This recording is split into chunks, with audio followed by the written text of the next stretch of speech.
Every month in my city, there's this event held at a downtown music venue. Basically, people get up on stage and tell 5-minute stories, all related to whatever the theme of the night is. Now, I've been attending these storytelling events pretty religiously since I discovered them last fall, and have actually become a somewhat established storyteller there. It's always fun for me to listen as well as talk, and it's one of the few places I feel comfortable going to at night by myself. So, I'm one of the first people in, as I'm a kiss ass and was hoping to help out the people who work there with the setup. Everything was done by the time I got there, though, so I just found a good seat and waited for the fun to begin. A man who's around 30 years old came up to me and said, "I like your shorts. May I give you a hug?" This set off every alarm in my head, but I always try to give people the benefit of the doubt, so I figured he meant no harm and gave him a hug. He told me I was very beautiful, to which I gave him a "thanks, man," and the interaction was done. A little weird, but then I saw him hug another woman a few feet away from me, so I thought maybe he's just weirdly affectionate. I thought little more of it. Time passed, and after I'd had fun conversations with strangers and told a story on stage, it was intermission.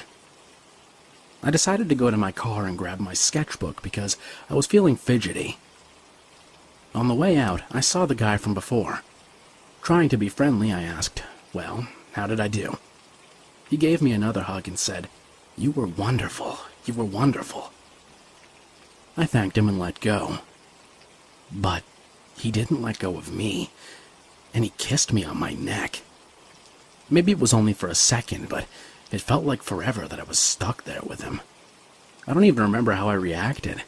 I was so shocked that I just took off, looking over my shoulder to make sure he hadn't followed me to my car.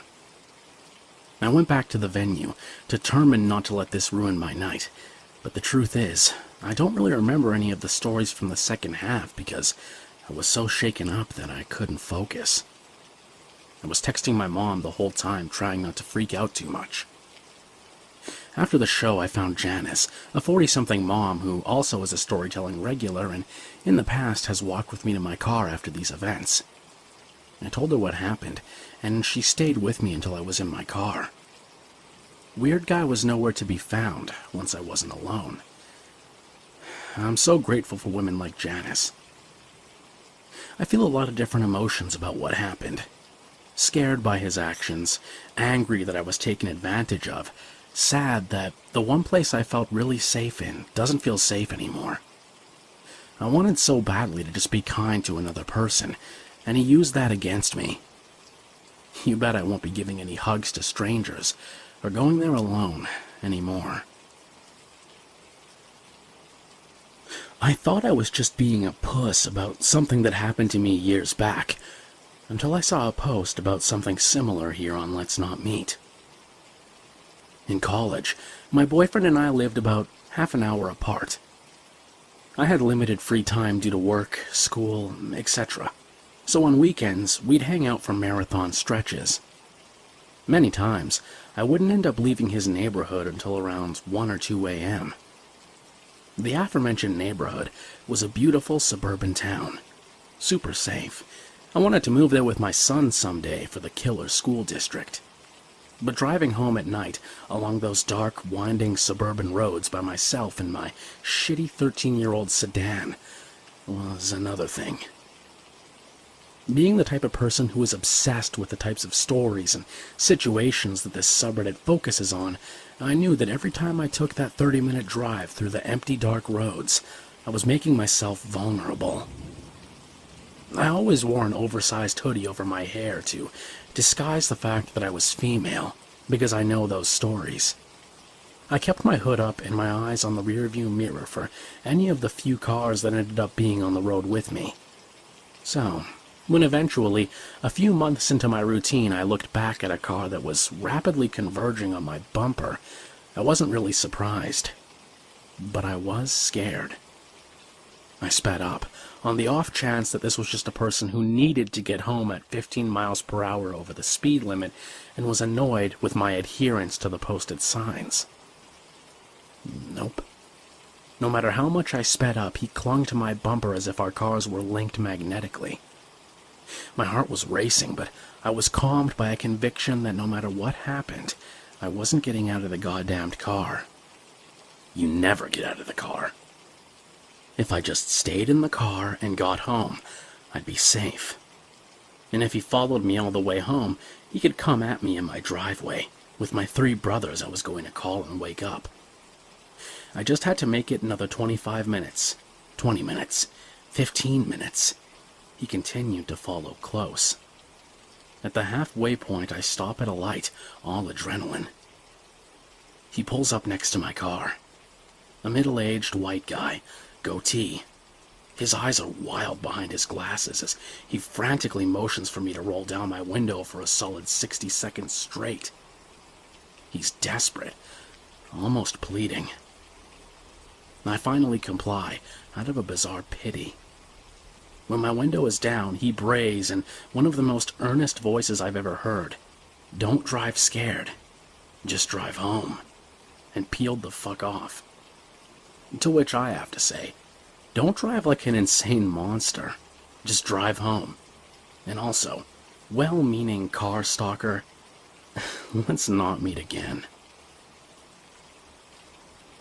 It was a chilly Wednesday evening in October when I was 14. I was standing in our kitchen waiting for my father to drive me to church school. My father, meanwhile, was stomping back and forth from the living room through the basement to the basement stairs. He would go to the top of the stairs and yell down at my 17-year-old sister who was also getting ready to leave.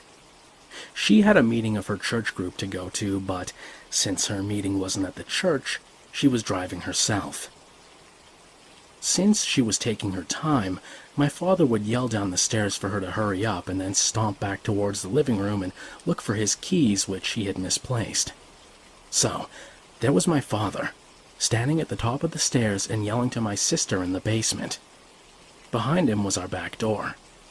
The back door was open, but the screen door was closed. My father then moved away from the screen door, and there she was. A girl, standing in our driveway and peering in through the screen door. Peering, I guess, isn't the right word. She was staring. She was tall and slender, with straight black hair tied into a ponytail. She looked a few years older than my sister. It was her eyes, however, that were the most noticeable. They were huge and unblinking. Her eyes would dart around the inside of our kitchen, scanning the room. And then she noticed me. I was still standing in my spot, leaning against the kitchen counter. I wasn't especially creeped out at this point, just curious. And I did start to get a little worried when she took a step forward and reached for the handle of the screen door. At this moment, my father rushed past me. "Got him," he said while clutching his keys. "Let's go." As he moved closer to the screen door, he noticed the girl. "Oh, hi," I heard him say to the girl from my position behind him. He opened the door and then turned to shout down the stairs, "Steph, it's time to go." "All right," my sister responded in that annoyed teenage girl voice of hers as she came running up the stairs. My dad held the door open for her and I and pulled it shut behind us. My sister and the girl started walking down the driveway to my sister's car. I think my dad and I had the same thought. They didn't acknowledge each other. 2 teenage girls didn't bother saying hello to each other. I'd been around my sister and her friends long enough to know that they could barely stop speaking when they were together. We stood in front of the garage watching the 2 of them walk away. When they reached the car, my sister put her key in the door and unlocked it. The girl, now standing by the passenger door, tried the handle. It was locked. The next moment plays out in slow motion in my mind. I remember my sister, still holding the door handle, slowly looking up at the girl with the big eyes and saying, "Can I help you?" My dad heard it too, and began quickly walking down the driveway. My sister looked at him with a confused stare. He turned to the girl and repeated my sister's question. "Can I help you?" Her eyes darting from my dad to my sister to me, she looked back to my dad and said something I will never forget. "You have my grandmother in your basement." My dad looked at the girl and said what we were all thinking. What? Now, I may not have spent a lot of time in our basement as my room was upstairs, but I was down there every day. The biggest TV was down there, the laundry room was down there, my hockey equipment was stored in the furnace room, and my sister's room was down there. So I'm pretty sure I would have noticed someone's grandma in our basement. The girl, however, seemed convinced. She began to rant about how her pastor had told her we were devil worshippers and that we were trying to kill her and planned to sacrifice her grandmother. I was getting pretty creeped out by this point, not just by what she was saying, but by how she moved. The way her eyes kept moving around rapidly, the way her hands were shaking. My sister and I both stood frozen to the concrete of the driveway. My dad, however, didn't panic. He'd been a paramedic my entire life.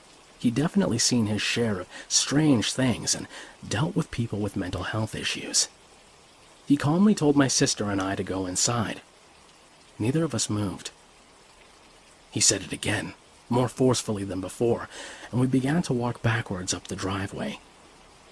The girl began to look very confused. She looked at the three of us and began to make almost a whimpering noise. She started moving up the driveway as well, while walking almost sideways. My dad took a step closer to her and the whimpering intensified. "Just stay right here with me," my dad said calmly, "and we'll figure this out." The girl moved faster up the driveway towards me, the whimpering reaching a crescendo before she lunged at me, and the whimpering became a scream. "No!"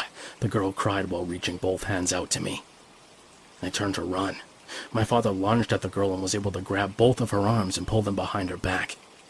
My sister and I ran into the house and slammed the door behind us as the girl violently flailed against my father's grip. Once inside, my sister and I rushed to the window on the side of the house. We could see my dad now struggling to subdue the girl as her flailing continued. He began guiding her up the driveway towards the garage. When they were both inside, he closed the garage door. I stared at my dad while the door came down. I remember the feeling of terror as the door made contact with the cement. We couldn't see him. There were no windows on the garage door anymore. There had been, but I broke them all with an errant slap shot, and now, where there were windows, there was only plywood. My sister and I stood in the kitchen, crying and staring at the garage door for what seemed like an eternity. Finally, the side door opened and my dad looked at us through the kitchen window. "It's okay," he said. "Just call 911 and tell them to send an ambulance." Behind him we heard the girl crying. My sister called the emergency dispatcher and we waited. Moments later, the ambulance pulled into the driveway and my dad opened the garage door. The girl was bent over at the waist and sobbing loudly. My dad greeted his colleagues, who ran into the garage and calmly and gently guided the girl toward the back of the ambulance. We could hear her wailing as the ambulance backed down the driveway. When the ambulance had pulled away, my sister and I sprinted to the garage and embraced our father. It had been a frightening experience that could have gone much worse if it weren't for him. I was working at a small college on the East Coast in the physical education department. I taught classes, worked as a strength and conditioning coach for their athletic teams, and had a separate contract with the school so I could use their facilities for personal training. It was a very active campus. There were many trails around and through the campus for joggers and cyclists.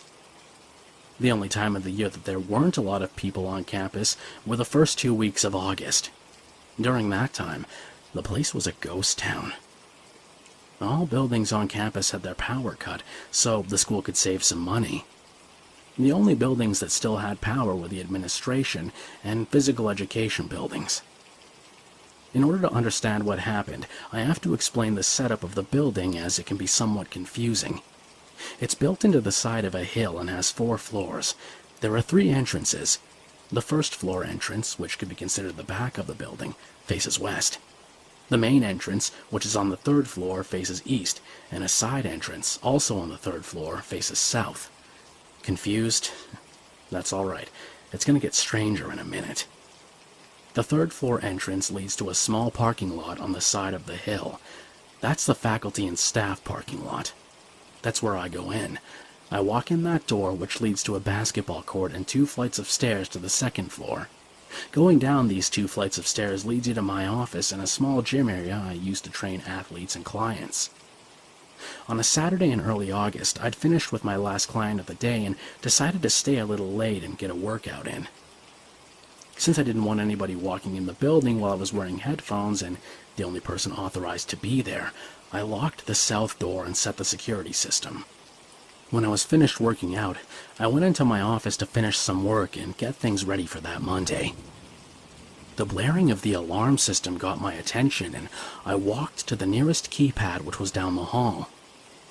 The display showed that the alarm on the 1st floor entrance had been tripped. I turned off the alarm and headed downstairs. It wasn't the first time this happened, and I thought it could have been a jogger or cyclist who needed a drink or to use the bathroom or was hurt in some way. When I got to the 1st floor entrance, there was no one in sight. I opened the door, looked around, and still didn't see anyone. Figuring that they had already left, I pulled the door shut, made sure it was locked, and turned back to the stairs. That was when I heard it. On the stairs above me, there was a stomp. Stomp. "Hello?" I said. Stomp. Stomp. "Hello?" I yelled again in a louder and deeper voice to let whoever was there know I wasn't messing around. Stomp. "God damn it," I muttered as I began climbing the stairs, listening to the stomping echo my own footsteps. I reached the 2nd floor and still heard the stomping above me. "Hello?" I yelled again. I reached the 3rd floor and still heard the stomps. There was nothing on the 4th floor except the main office. I tried to rationalize what I was hearing. Maybe it was an employee who forgot something in the office. Maybe they were wearing headphones and couldn't hear me, or somehow the alarm they set off. I rounded the corner in the hallway and walked to the office door. The lights in the office are automatic. If anyone had walked in, they would be on, but they were off. I tried the door anyway and found that it was locked, as it should be. What the hell is happening, I thought. I began moving back to the stairs when the alarm sounded again. I ran to the elevator and checked the display, which showed that the alarm was from the 3rd floor east entrance. I bounded down the stairs and sprinted across the main lobby of the building. I crashed through the door and looked around, hoping to see who was messing with me. Nothing. I pulled the door shut, made sure it was locked, and made my way to the stairs. I almost jumped out of my skin when the alarm rang again. I ran back to the elevator and checked the display. It was the 3rd floor south entrance. My entrance. The fastest way to get there was to cut across the basketball court. However, the door was locked, since the school would use the 2 weeks when there was no one around to redo the court every year. Like most gym doors, if you pull hard enough, it opens, so I ripped the door open and, as fast and lightly as I could, ran across the court toward my entrance.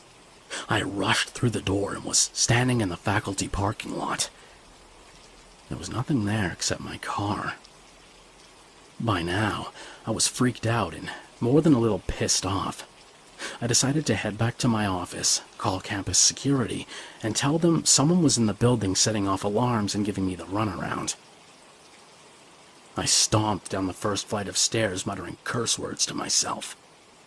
I hit the landing, turned the corner, and a man who at that moment seemed to be 8 feet tall ducked down, got right in my face, and said, "Hello." He then walked past me, up the stairs, and out the door. If he had turned and looked back before pushing the door open, he would have seen me, leaning against the brick wall, arms spread to my side, gripping the wall for support, with what I can only imagine would have been a terrified look on my face. After what seemed like an hour, but was most likely only seconds, I peeled myself off the wall and went to my office.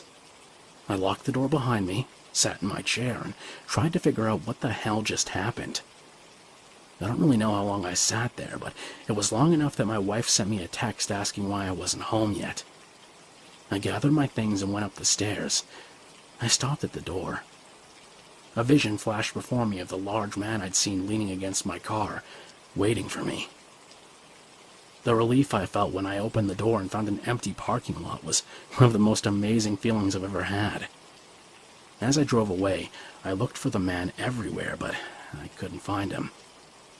To this day, I have 1,000 questions about that day. How he got in, how he went from the 4th floor to the 3rd without me seeing him, etc. That I don't think I'll ever figure out. So this story happened to me last year in New Mexico. For some background, I'd recently moved from New England to this dusty old Wild West state. I didn't have a job lined up, I didn't have a car or anything, so I basically took the first job I was offered. This job ended up being a sign-holding job.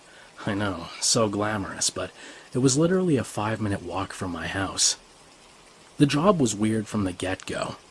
The town is a weird and dying one, and it was the summer, and my boss was a very attitude-filled chain smoker who basically cracked the door open, stood by it, and smoked all day. Anyway, I usually had random people scream things at me. I had people come up to me and flirt. I've also had someone try to shove food in my mouth. Oh, and I was asked out by a random person who I never saw again. Not to mention the neighborhood drunk always stopped to talk to me. So I was pretty used to weirdness. I just took it and moved on, and didn't dwell on it too much. And that all changed when one day this Dodge Charger pulled in right behind me. I was an idiot that day. I wasn't being observant as I usually was, and as I was taught. I was tired of standing on my feet. It was over 100 degrees and I was hungry.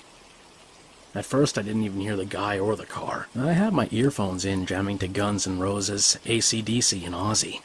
And then I felt somebody behind me, and I spun around to be faced with this super tall man that had a vibe of danger. My first response was to back up, but I curbed it and just smiled at him and asked if I could help him. He asks me for my name, which I stupidly gave, and then he asks me these questions. Do you prefer diamonds, rubies, or sapphires?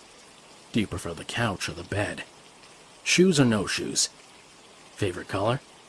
Do you have a man? At the time I didn't, but I answered yes. Well, I don't see a ring on your finger. He should be all over you, making you his... And then it gets weirder. Can you believe it? Will you go out with me? I can treat you better. I calmly and firmly said no. And well, he wasn't too keen on that. He stared at me coldly for a few seconds, and then he smiled, got into his car, and looked back at me. I'll be back for you, every day until you say yes to me. Usually I would laugh off and roll my eyes, but this guy was dangerous. An expensive car, nice watch, and expensive clothes in this particular dying town. I'm thinking drug dealer. I can't be sure, but that's really the only explanation. I quit the next day. I wasn't about to take a chance. From then on, I either always carried pepper spray or a knife on me. And now I have a boyfriend who wholeheartedly believes in the Second Amendment. Thank God I haven't seen the guy since, but the thing is, how do I know he hasn't seen me? Obligatory, I created a Reddit account just to share this story. This happened a few hours ago, and I'm still a little shaken up. I don't think I'll be able to sleep tonight. I feel the need to talk about what happened. A little background. My mom owns a boutique which has been going strong for 5 years now. Tonight was her anniversary party, which was held at the store. Quite a few of her friends and employees were there, just having a good time. Being a 17-year-old male, I didn't want to spend all day in a boutique. I spent the day with some friends and left just as it began to get dark. I decided to stop by the shop party and say hi to my mom and her friends. On the way over there, I noticed it was a full moon. That turns out to be quite the coincidence, since everyone says full moons bring out the weirdos. I enter the store and everything's going great. My mom's laughing with her friends. One of my buddies is actually there playing guitar for them. His dad is there as well, who I also get along with. I began talking to my mom's friends who were asking me all the usual questions that friends of parents ask. I was actually having a pretty good time. And then a large man who looked to be in his 20s came in. He was well-dressed, clean-cut, and appeared to be in a good mood. My first thought was that he's here to buy something for a girlfriend. He goes to a group of my mom's friends and casually asks, "Are there any demons in here?" Everyone looks at him, obviously puzzled. "What?" someone asks. A little louder, he says, I'm looking for demons. Are you demons? My mom and a couple of her friends approached him, but I couldn't fully hear what they were saying. In a smart-ass tone, the man yells, "Should I call you demons, or should I call you bitches?" That's when my mom and her group snapped back, demanding he leave. Are you kicking me out? Am I not welcome here? He keeps repeating those questions. My mom didn't back down. She just kept looking straight up into this guy's eyes. Adrenaline kicked in. I started fearing for my mom's safety. I was carrying my pocket knife, and somehow my brain decided it was too short to do any real damage. At this point, I'm already moving towards them. On my way, I notice a large liquor bottle, which I instinctively arm myself with. I'm coming up on his side, but one of my mom's friends, Amy, is between us. I reach my arm around her and try to move her out of the way. She doesn't budge and starts trying to calm me down. The man is still going at it with my mom, calling her a bitch and threatening her. He kept saying things like, "I'm going to have to come back here and finish this." Even though Amy is still between us, I have a clear shot at the guy. The bottle was very round and didn't have a long enough neck to use as a handle, so I cocked it back as best as I could, about to slam it on his head. And then someone yells, "Oh my God, Tourette's Texan's gonna hit him." I freeze. He turns and faces my direction, but strangely not at me. "Who's Tourette's Texan? I want to see Tourette's Texan." He repeated those questions several times. Then my mom starts calling out for me to come over, though there was no fear in her voice. I prepared my arm for a second attempt at a strike, but several of my mother's friends got in between us. Somehow, Barbara, one of my mom's friends, started calmly talking to the guy. They started talking about Jesus, and he yells, "Jesus is a girl." Barbara responded with, "All right, sorry, God bless you." He seemed to get annoyed and said, "It's Jehovah. Jehovah bless me." "Okay, sorry. Jehovah bless you." "I am Jehovah." She got him to walk out of the store with her. Adrenaline and panic filled me, and I tried to follow them, since I was still intent on smashing the bottle over his head. But Barbara turned around and told me to stay inside, so I did. I stood there and looked out the glass door as she talked him down. Eventually they hugged, and he walked off into the night.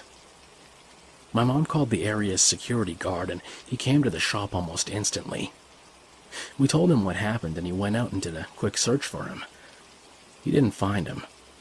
He told us, "All the weird ones come out this time of year." That's when I mentioned the full moon. After that, everything went back to normal.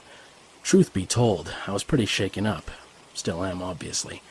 I found a hammer under the counter and sat it by the door the rest of the night. Whenever one of the women would leave, I'd escort them out to their car and make sure they left safe. I keep going over what happened in my mind, even though I know the situation ended perfectly. No one hurt and there was no physical contact. I keep regretting not hitting the guy. I take martial arts, but I'm pretty lightweight. This guy was a lot bigger than me, so I know it's stupid of me to want to have initiated a fight with him. It's just hard hearing someone call your mom a bitch and threaten her right in front of you. I'm just glad I was there to help. The weird thing was, he appeared perfectly sober.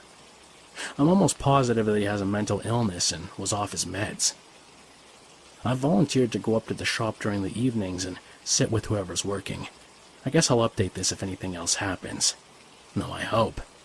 It doesn't. This incident took place when I was in 8th standard. I used to go for Hindi tuitions, which were about 15 minutes walking distance away from my house. I was 12 years old, and I had this thought that I was old enough to travel alone. I know, I was just 12, but come on, it was only 15 minutes and I had a phone so I could contact my parents in case of an emergency. However, it took time convincing my parents that I would be alright on my own. Initially, they resisted, so my mom hired a maid to drop and pick me up from classes. I believed myself to be an independent person then, and decided to fire the maid myself politely after a few months of irregularity, as I used to get late for classes. My parents were shocked, but cool with it after some convincing. It was one such day after I began traveling alone. I was on time and waiting for the lift at the ground floor. Had to go up to the 8th floor. On entering the lift, I was just about to close the door when I saw a man in his 20s waving at a distance. He was waving at me to stop the lift as he wanted to get in and was a little distance away. At first I decided to ignore, but then I figured, what harm would it do letting him share the lift? Plus, I had my phone. He soon got in, thanked me, and tried to strike up a conversation. I knew I shouldn't, but I encouraged it. He asked me where I was going and all. Also, it was just 8 floors, but the lift was super slow, as it was an old building. The man looked in pain. At about the 2nd floor, he asked me whether there was a doctor in the building, but I didn't know. He started hissing in pain and brought down his pants and underwear, exposing his penis. And that was the first time I ever saw a penis. He started muttering to himself that it was painful in Hindi and started rubbing it. I was stuck there for a few seconds. I couldn't get out as it was a moving lift, and I was scared to abruptly stop it. I kind of panicked inside, didn't know what to do, so I stayed calm on the inside, staring at my nails.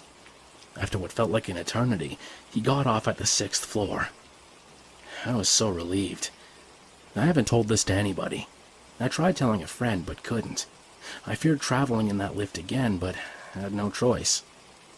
I know most of you are thinking it's just a normal encounter and that nothing happened to me, but guys, I was 12. Born and brought up in a protected society where talking about such things is a taboo, and it was a sudden shock to me.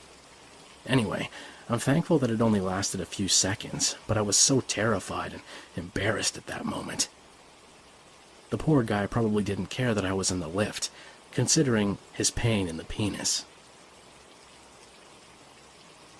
I had a bad childhood. Being in a horrid situation I'd rather not discuss this time, but around 2004 or 2005, my mother and I had gotten to a women's shelter in the Bible Belt of America. I was a nearly 5-year-old boy who was used to moving around, even in such an adolescent state of mind, and to get some money within our first month there, we had to sell my mother's car and sold it to an early 30s Oriental man. The man seemed normal at the time, but as the weeks went by, we would see him more and more, my mother not thinking the worst yet.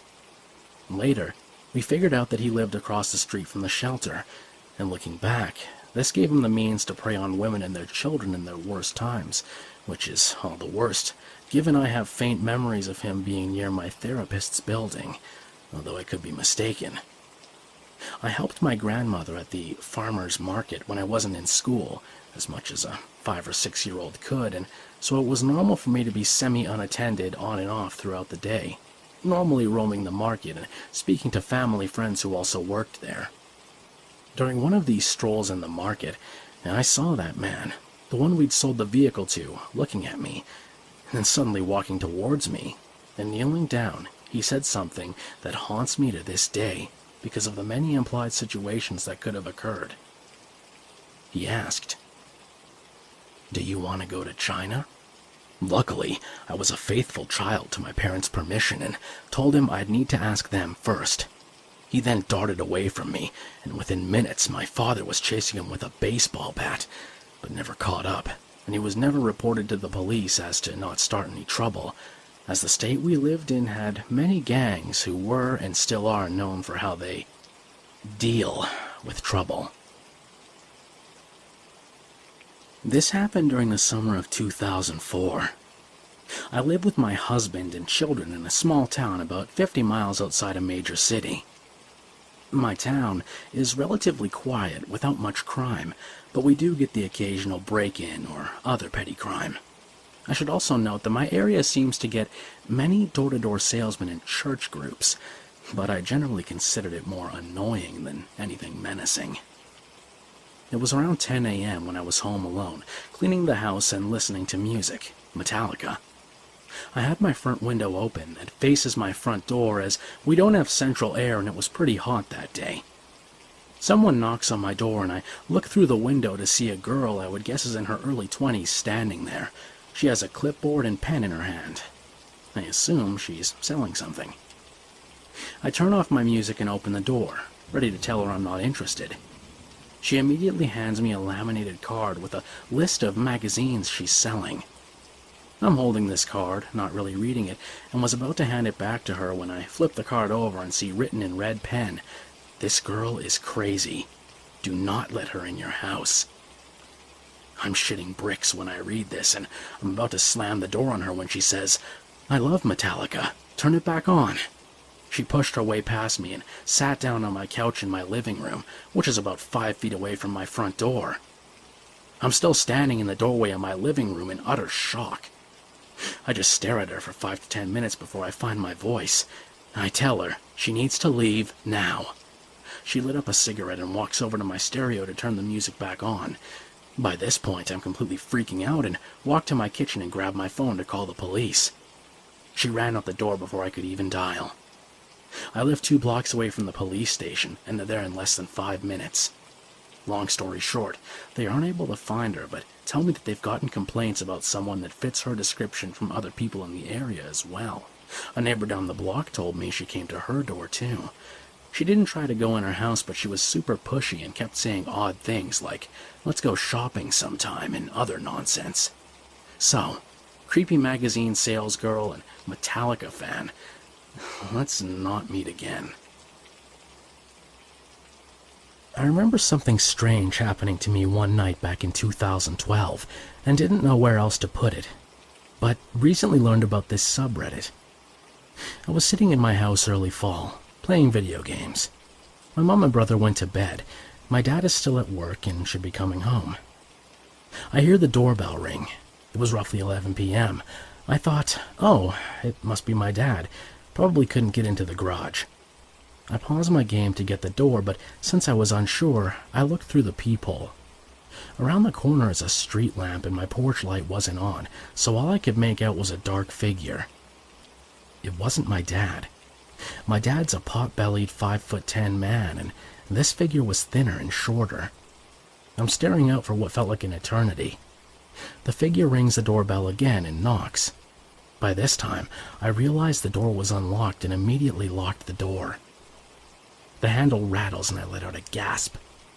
I run into the living room to get my cell phone and start dialing the non-emergency line. I look out the peephole, and it's gone. To my north is the cul-de-sac I live on.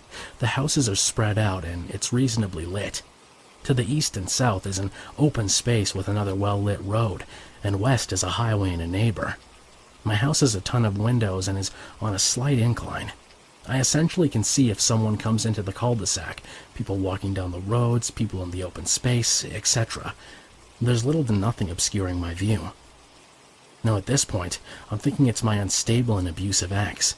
My ex didn't have his license, lived 3 miles away to the south, and mainly traveled by bike. I broke up with him a couple of months beforehand, but he stopped bothering me. I looked out all the windows facing the cul-de-sac, the open space, and towards all the roads. I looked out the peephole again. Nothing. I sat back down in the living room, but had a really bad feeling, like my hair was standing up. After about 30 minutes of Minecraft, I turned off the lights and went to bed. The next morning, I opened the front door to get the mail and found a handful of purple petunias there. My mom and I didn't grow petunias. I walked up the street to get my mail. My neighbors didn't grow petunias either. I came back to my house and saw that our fence to the backyard was wide open. I grabbed a 2x4 and walked back there, finding more scattered petunias all the way up to the patio door.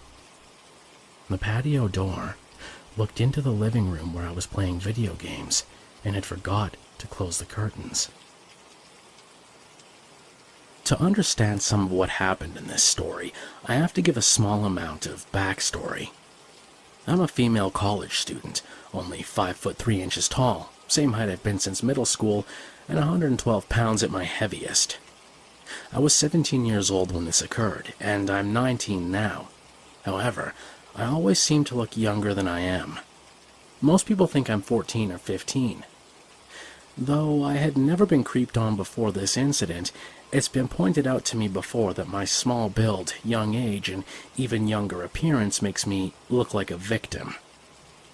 One last thing you readers have to understand about me is that I, at a very young age, was diagnosed with PDD-NOS, an autism spectrum disorder.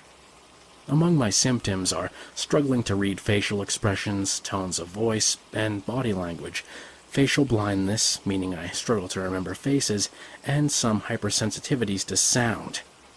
The latter symptom doesn't normally bother me terribly much, but I do like to keep headphones on or earbuds in whenever I can to block out sounds other than music. The incident in question began barely a few weeks into the beginning of my senior year of high school. I had a 0 period, so every day I would have to be at my school and in my class by 7 in the morning. The catch was that I had to walk, as my mother was the only one with a car and never had time to drive my 2 sisters and I to school. I would usually leave the house by 6:30 at the latest, and I always went alone since my sisters didn't have a 0 period like I did. And, being that it was autumn, it was very dark in the mornings. Even in a relatively safe, though rather large, town such as the one I lived in, this was a recipe for trouble. Every morning on my way to school, I would have to walk past a small set of houses beside an Arco gas station. The middle of the 3 houses was the home of a Hispanic mustached man who would always sit on his porch in the morning and watch me walk by, even when I chose to walk across the street from him. I'm a terrible judge of age, but I believe he may have been somewhere in his 50s. But, regardless of age, I always felt that he had no business watching me every morning, and, unfortunately, it wasn't just in the morning that he watched me. Every afternoon when I walked home, he would again sit on his porch and watch. He watched other kids as well, but his gaze always seemed to pick me out, even in a thick crowd. It creeped me out, but not enough to warrant me telling my mother or grandmother, whom I call Nana. Perhaps due to my autism, I somehow wound up believing that his behavior might not be that strange.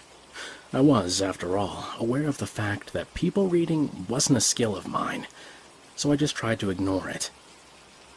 This continued on for months, with nothing of great importance occurring. I walked, and he watched. That was it. Until, that is, around early January. One day, I was walking to school in the early morning again. Some jerks in my neighborhood had begun popping off fireworks in spite of the early hour and the fact that the New Year's holiday was in the past. I didn't like the loud popping noises, so I put my headphones on and turned on a flute song. The sound of the wooden flute soothed me, and I turned the volume up loud enough that I could drown out the fireworks a bit without deafening myself. Because of the loud music, I didn't hear the creeper man when he, for the first time ever, tried to speak to me as I walked past. I don't know if this angered him or not, but it did prompt him to walk over and lay a hand on my shoulder. Since another of my symptoms is an aversion to being touched, save for under certain circumstances with certain people, I immediately recoiled from the man. The swift movement, combined with the way I'd jumped, was enough to cause my headphones to slip off my head and around my neck. Almost as soon as they did so, I turned to the man and he, for whatever reason, smiled at me. "I spoke to you, sweetheart. Guess you didn't hear me." There was a small pause, then he asked, "What are you listening to?" I didn't say a word back to him for several reasons. 1, I was startled. 2, I was well aware of the concept of stranger danger, and didn't like speaking to new people anyway. 3, I didn't think the answer to his question was, well, any of his business. 4th, and finally, I didn't want to waste time and end up being late for school. So, instead of replying, I simply turned and resumed walking to school. Nothing further happened that day, apart from the man's usual staring, and I didn't tell my mom or Nana. However, my ordeal wasn't through yet. The events of that day ushered in a new period of creepiness, with him now trying to speak to me every single time I passed his house, even when there were well over 100 other people around. But, because I could never really read him, I could never quite tell if he was just being overly friendly or if he was genuinely being a creeper.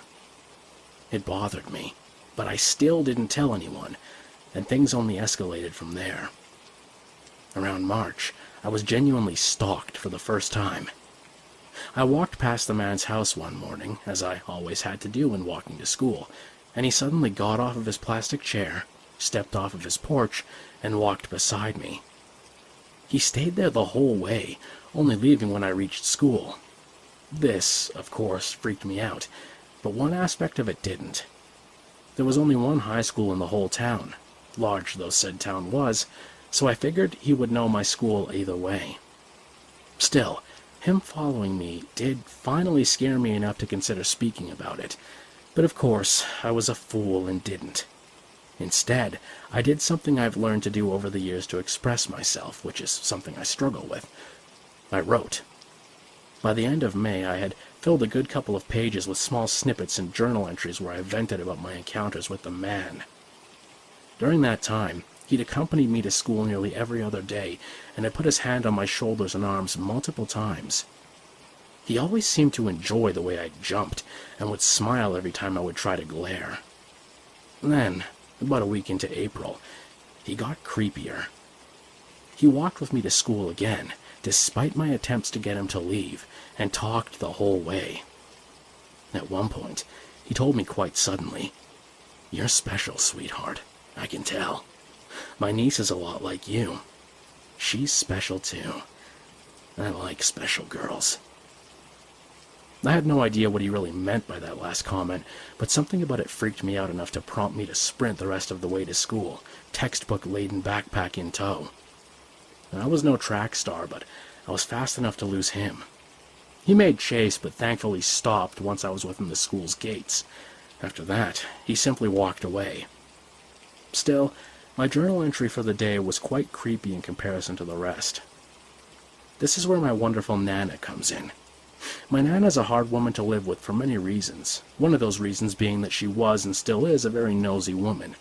Barely 3 or 4 days after the man made that special girls comment to me, my Nana happened upon my nondiscreet spiral notebook and journal sitting in the desk in my room, which one had to pass through to get to the backyard. Having never seen it before, she promptly picked it up, opened it, and read its contents. Its secrets revealed, my normally grouchy but also very protective and loving grandmother freaked out, called my mom, and the two of them picked me up after school that day.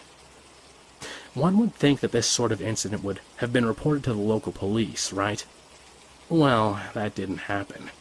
The reason for this is that the cops in the town genuinely don't care about doing their duties unless they think weapons are involved in the crimes taking place, which often leads me to wonder how the town stays as generally safe as it is. A prime example of their lack of care was when my sister was stalked and harassed by some large teenage boys on the way home from school once. The police said she'd probably somehow provoked them, and that nothing could be done. My mom never really forgave the local cops for that. There was only around 10 of them, nor did she ever regain trust in them. As such, the only change that occurred was that she and my Nana helped me work out a new route for me to get to school and back home, as I struggle with learning streets and the like, and my Nana promised me to pick me up in the afternoons whenever she could. Nothing else really happened after that. I avoided the man successfully, and life went on.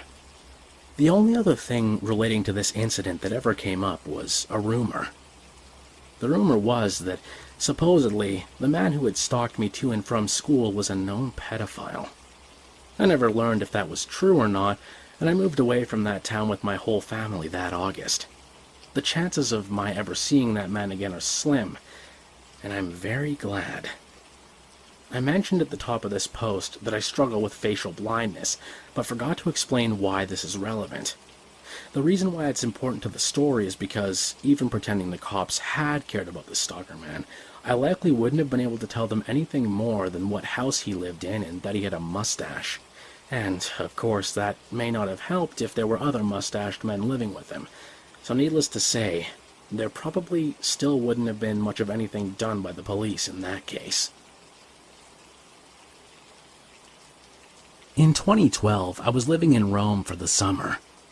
My apartment was very close to the Colosseum, but I was working as an undergraduate visiting researcher at the university. Every day I would walk to and from work, which took about 35 to 40 minutes. One evening, I decided to take an alternative route that would shave off some time from my walk. Normally, I would have went through the main terminal where all the people and shops are.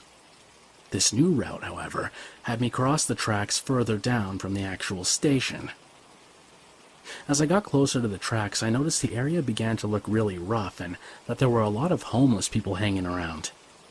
I power walked through it and just avoided eye contact with everyone and eventually reached a small traffic tunnel. About halfway through, I felt someone come up behind me. He smelled terrible and was almost certainly foreign, as his Italian had a very, very thick accent, and plus he didn't look Italian. My Italian also wasn't very good at that point, and I couldn't really understand what he was saying, so I said, "Despias, non parlo italiano." The guy still wouldn't stop talking to me, even though he knew I couldn't understand what he was saying. I just assumed he really wanted money or something, but would go away on his own when he figured out I wasn't going to give him any. We reached the end of the tunnel, and I was doing my best to just ignore him. I looked around and noticed the streets were abandoned, even though it was just after rush hour. I turned to him at some point and said, "Basta," stop, or that's enough, but he just kept following me and talking. I began to get nervous, but because he wasn't doing anything really threatening, I wasn't overly worried. When I reached a small stoplight, the guy's hand reached down and tugged at the bottom of my dress and sort of started to lift it. At this point, I felt threatened and swung my bag at him, which made him stagger a little. It was enough for me to take off in a bit of a sprint. However, I noticed when I looked back the guy was still following me, just now at a small distance. I kept jogging until I finally reached a small grocery store and ran inside. The guy was right at my heels. At this point, he was directly behind my back, so close I could feel his body heat. He then started reaching for my elbow like he was going to drag me out of the store. I shoved him off again and ran up to two other girls who were by the produce and seemed to be around my age, asking if they spoke English. When they said yes, I motioned to the guy behind me and told them that the man had been following me since the train tracks. The girls' faces turned pretty serious at that point, and they started speaking rapidly to the guy in Italian. They then turned back to me and asked whether I knew him and told me he was saying he was my boyfriend and that we'd just been in a fight and I was lying. I told them I never met him before and had no idea who he was. I'd say the fact that he couldn't speak English and that my Italian was limited to telling people I couldn't speak Italian and asking for the bathroom made them certain that there was little way this guy actually knew me. One of the girls then left to get the manager, who promptly threw the man out and told me he was watching on the monitors to make sure he went away.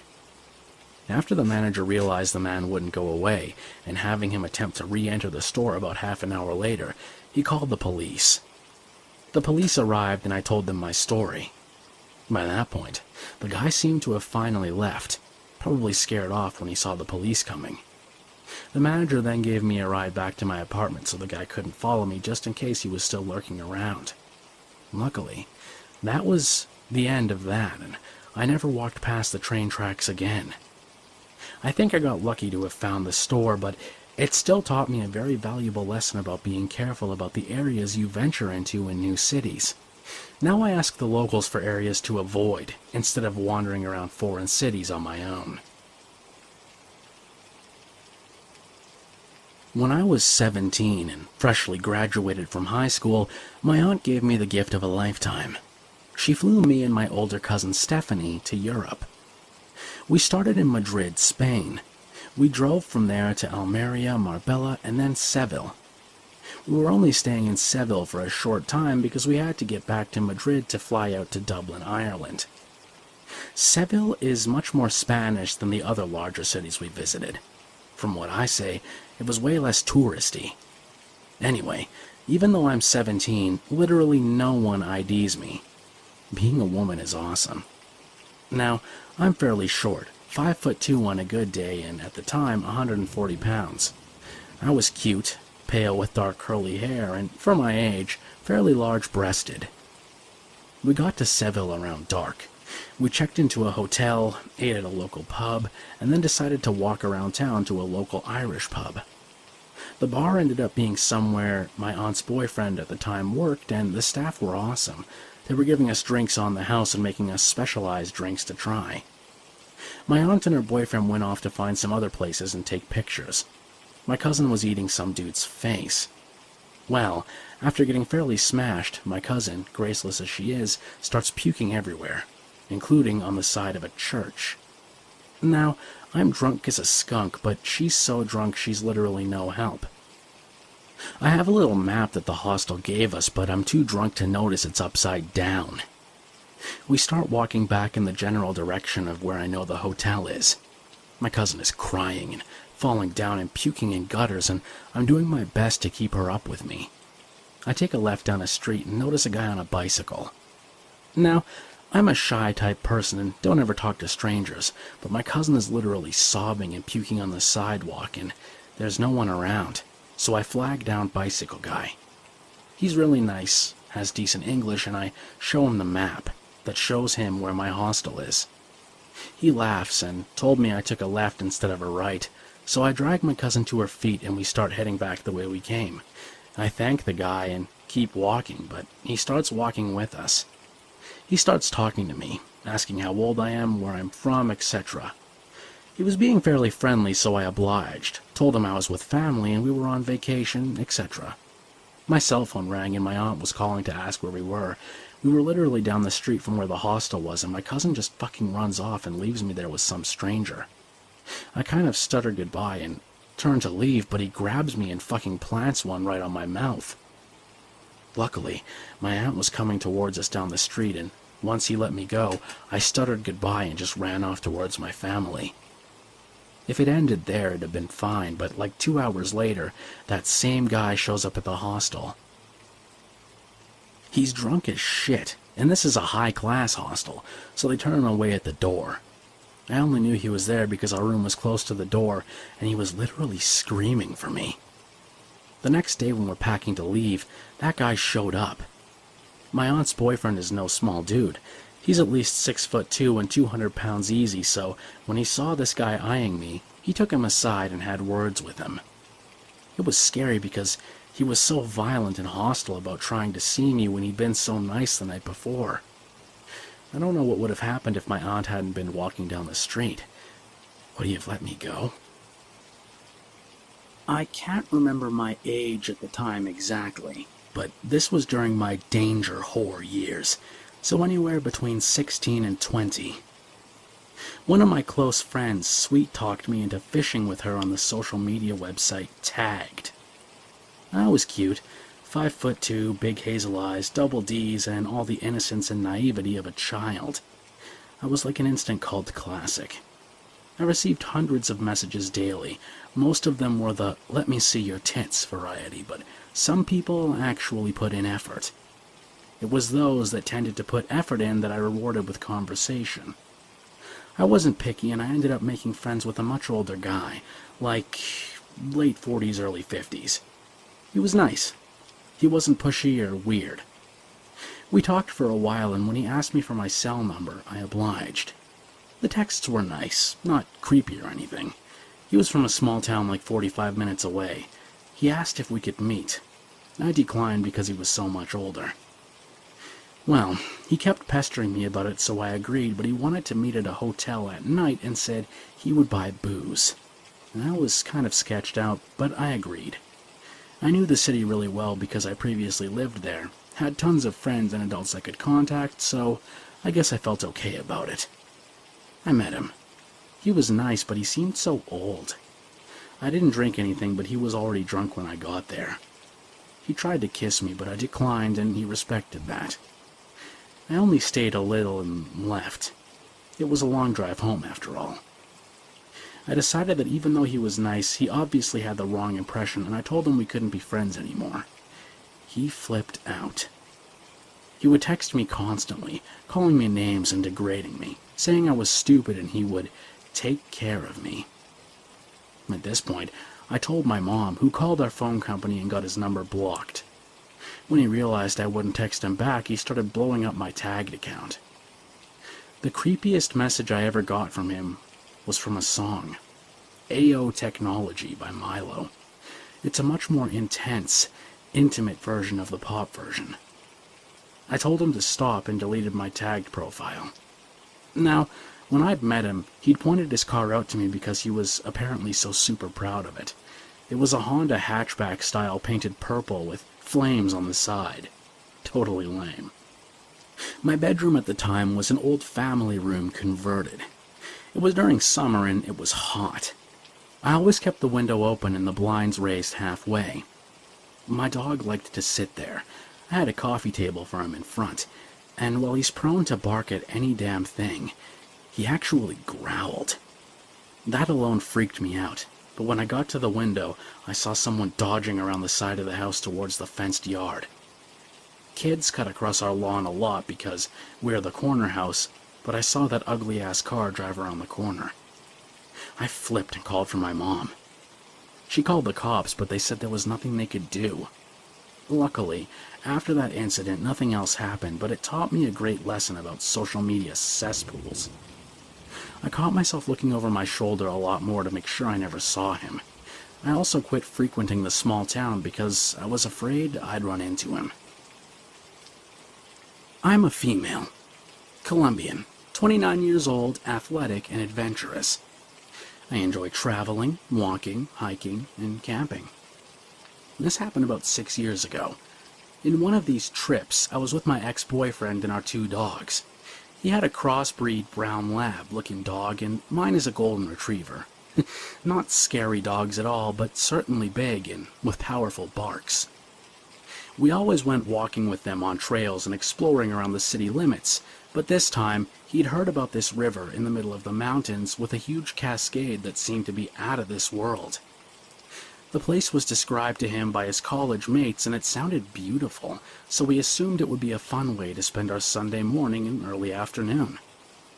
We packed simple bags with sandwiches, snacks, water, and beer, and off we went. Once we made it to the beginning of the trail, the dogs seemed impatient. They were very active when they were together, so we assumed they just wanted to run, and we let them loose. The mountain started out in a very steep way.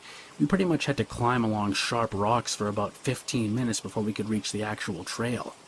Keep in mind that Colombia is nothing like the United States. Our wild areas are actually wild. No trails designated, no forest rangers, no watchtowers, nothing of that sort. Once you're out of the city limits, you're pretty much on your own, and there's certainly no cops or anything around these areas. They're highly underpopulated and overall deserted.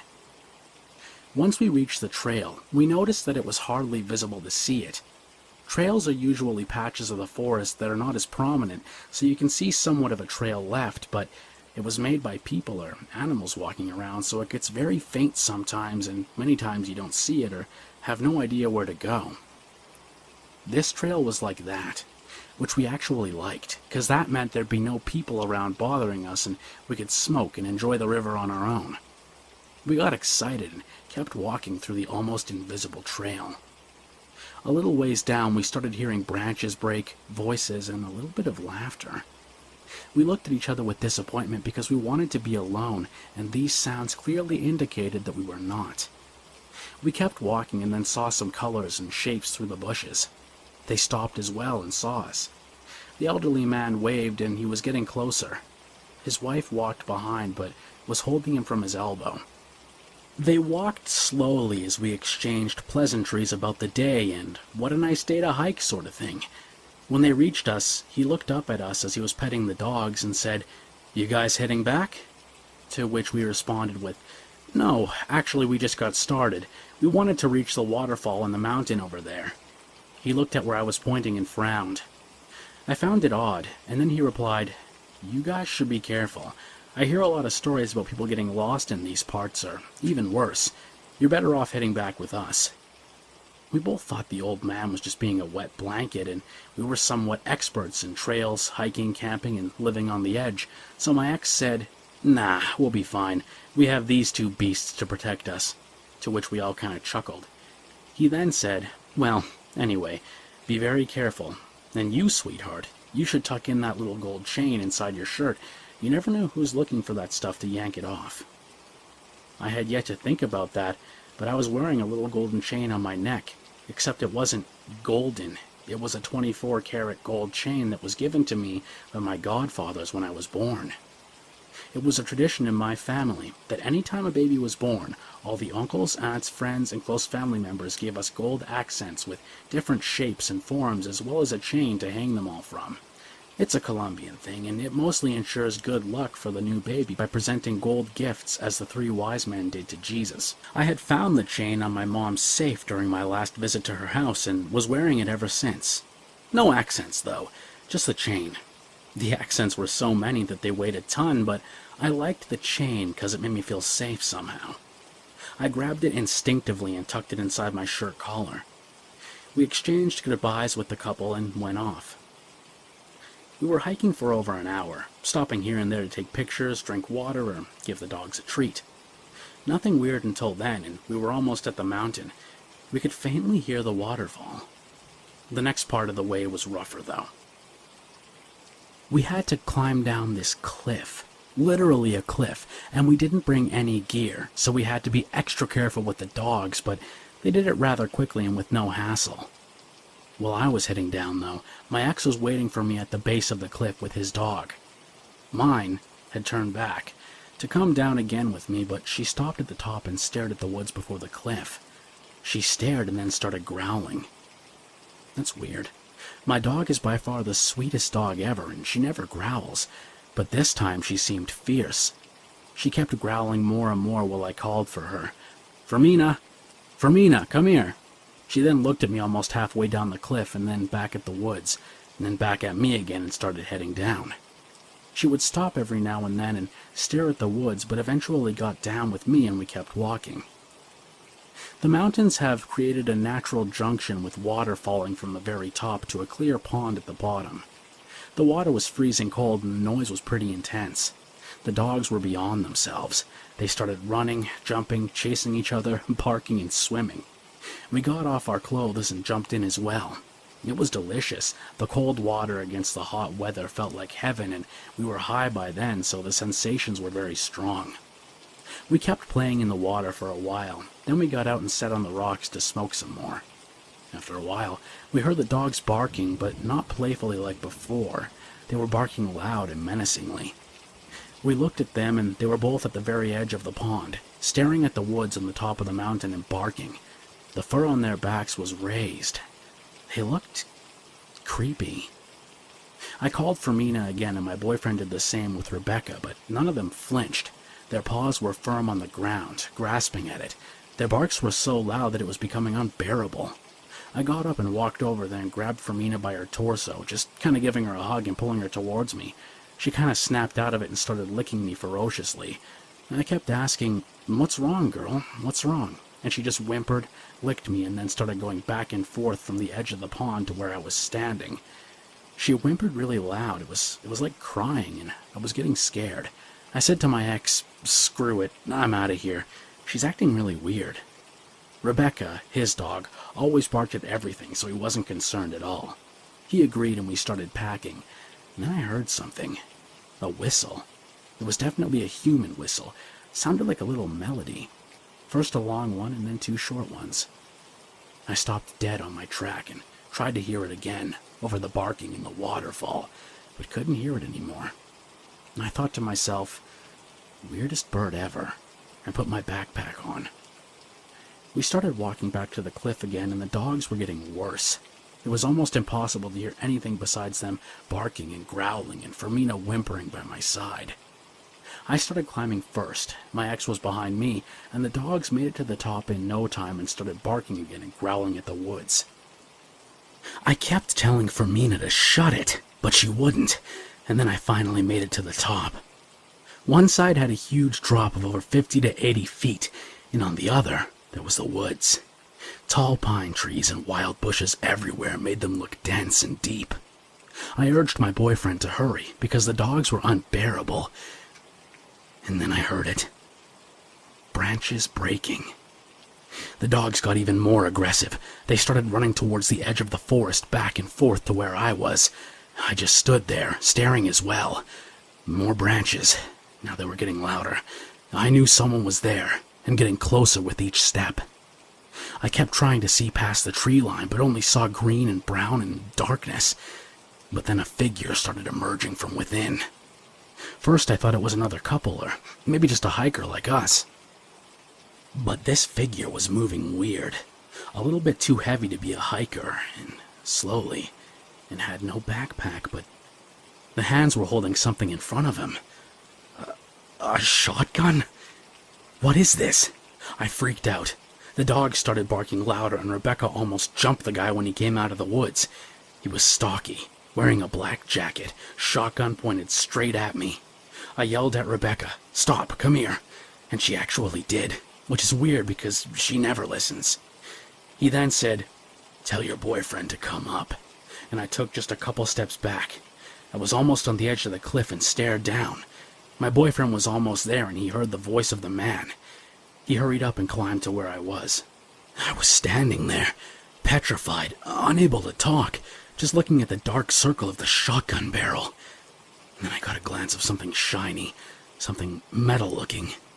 He had a machete hanging from his belt loop, just like that, a huge machete with rusty edges.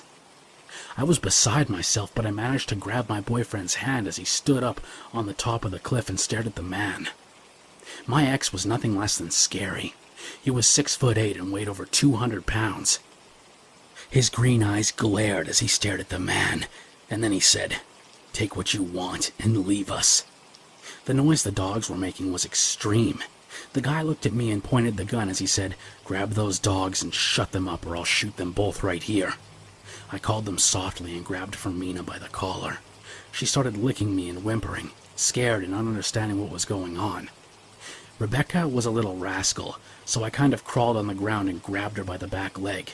She then turned around and I grabbed her collar. I held them both close to me while I petted them, whispering, "Shh, it's okay, girl, it's okay," over and over.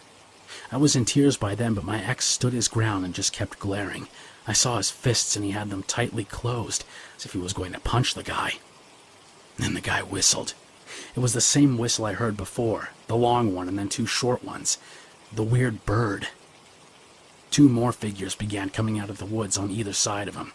One of them had a silver revolver. I don't know much about guns, so bear with me. And the other one was just standing there menacingly.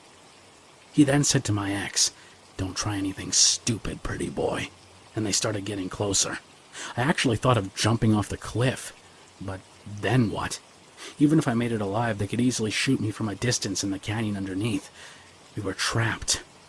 He then said, "Give me the bags," to which we replied by taking them off and sliding them on the ground closer to them.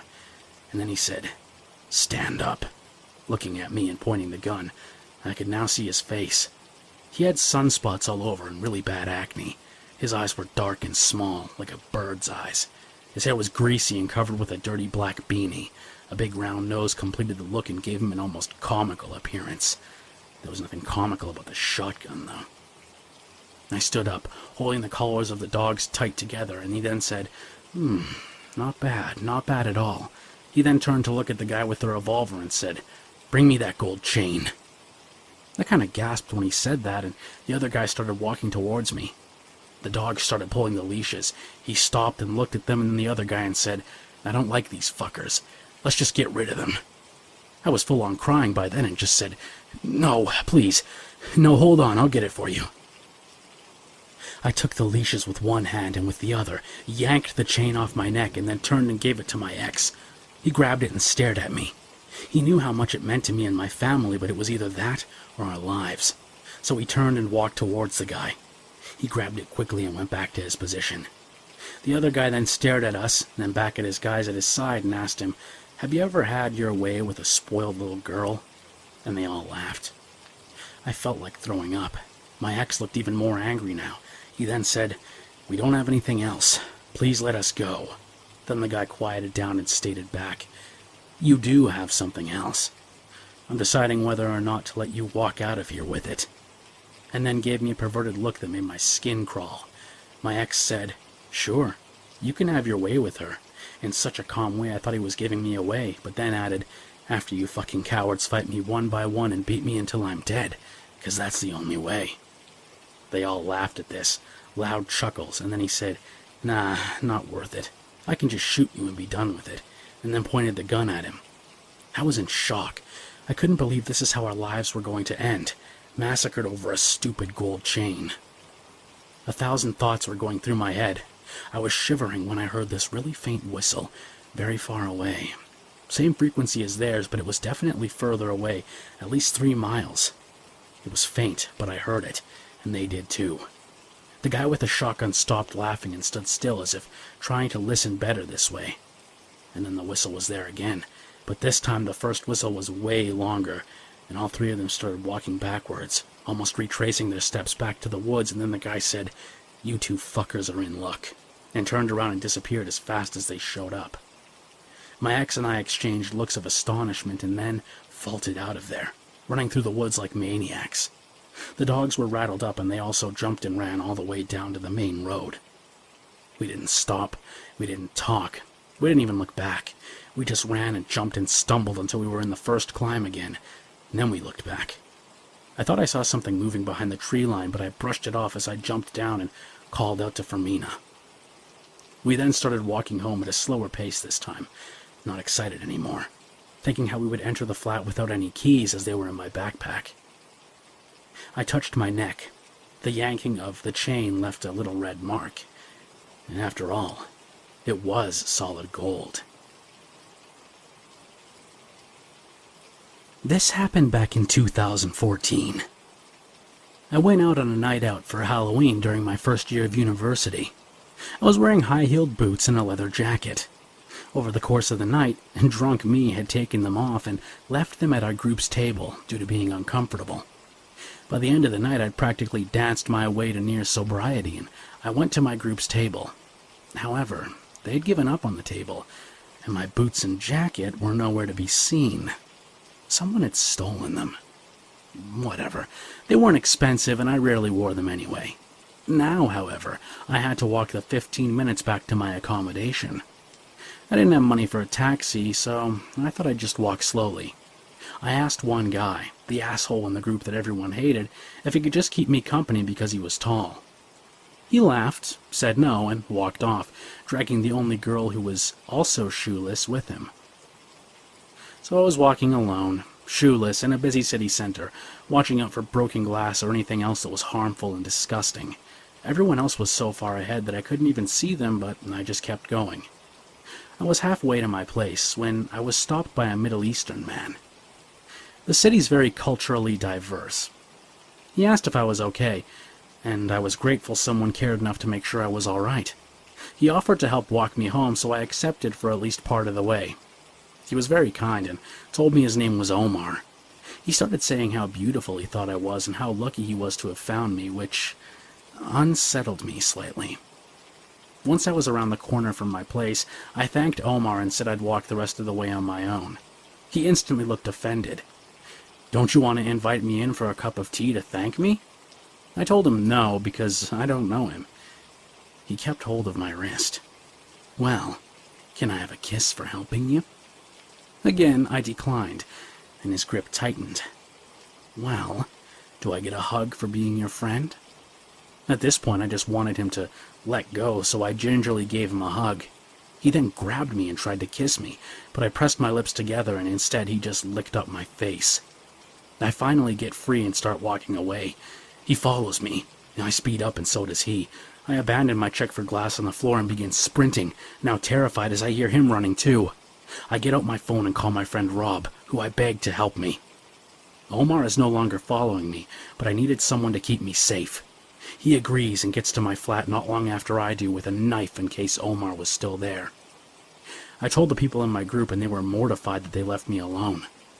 I returned home for a week because I was so thoroughly shaken up. Now, on a night out, I make sure everyone is close by, so it doesn't happen again to me or anyone else.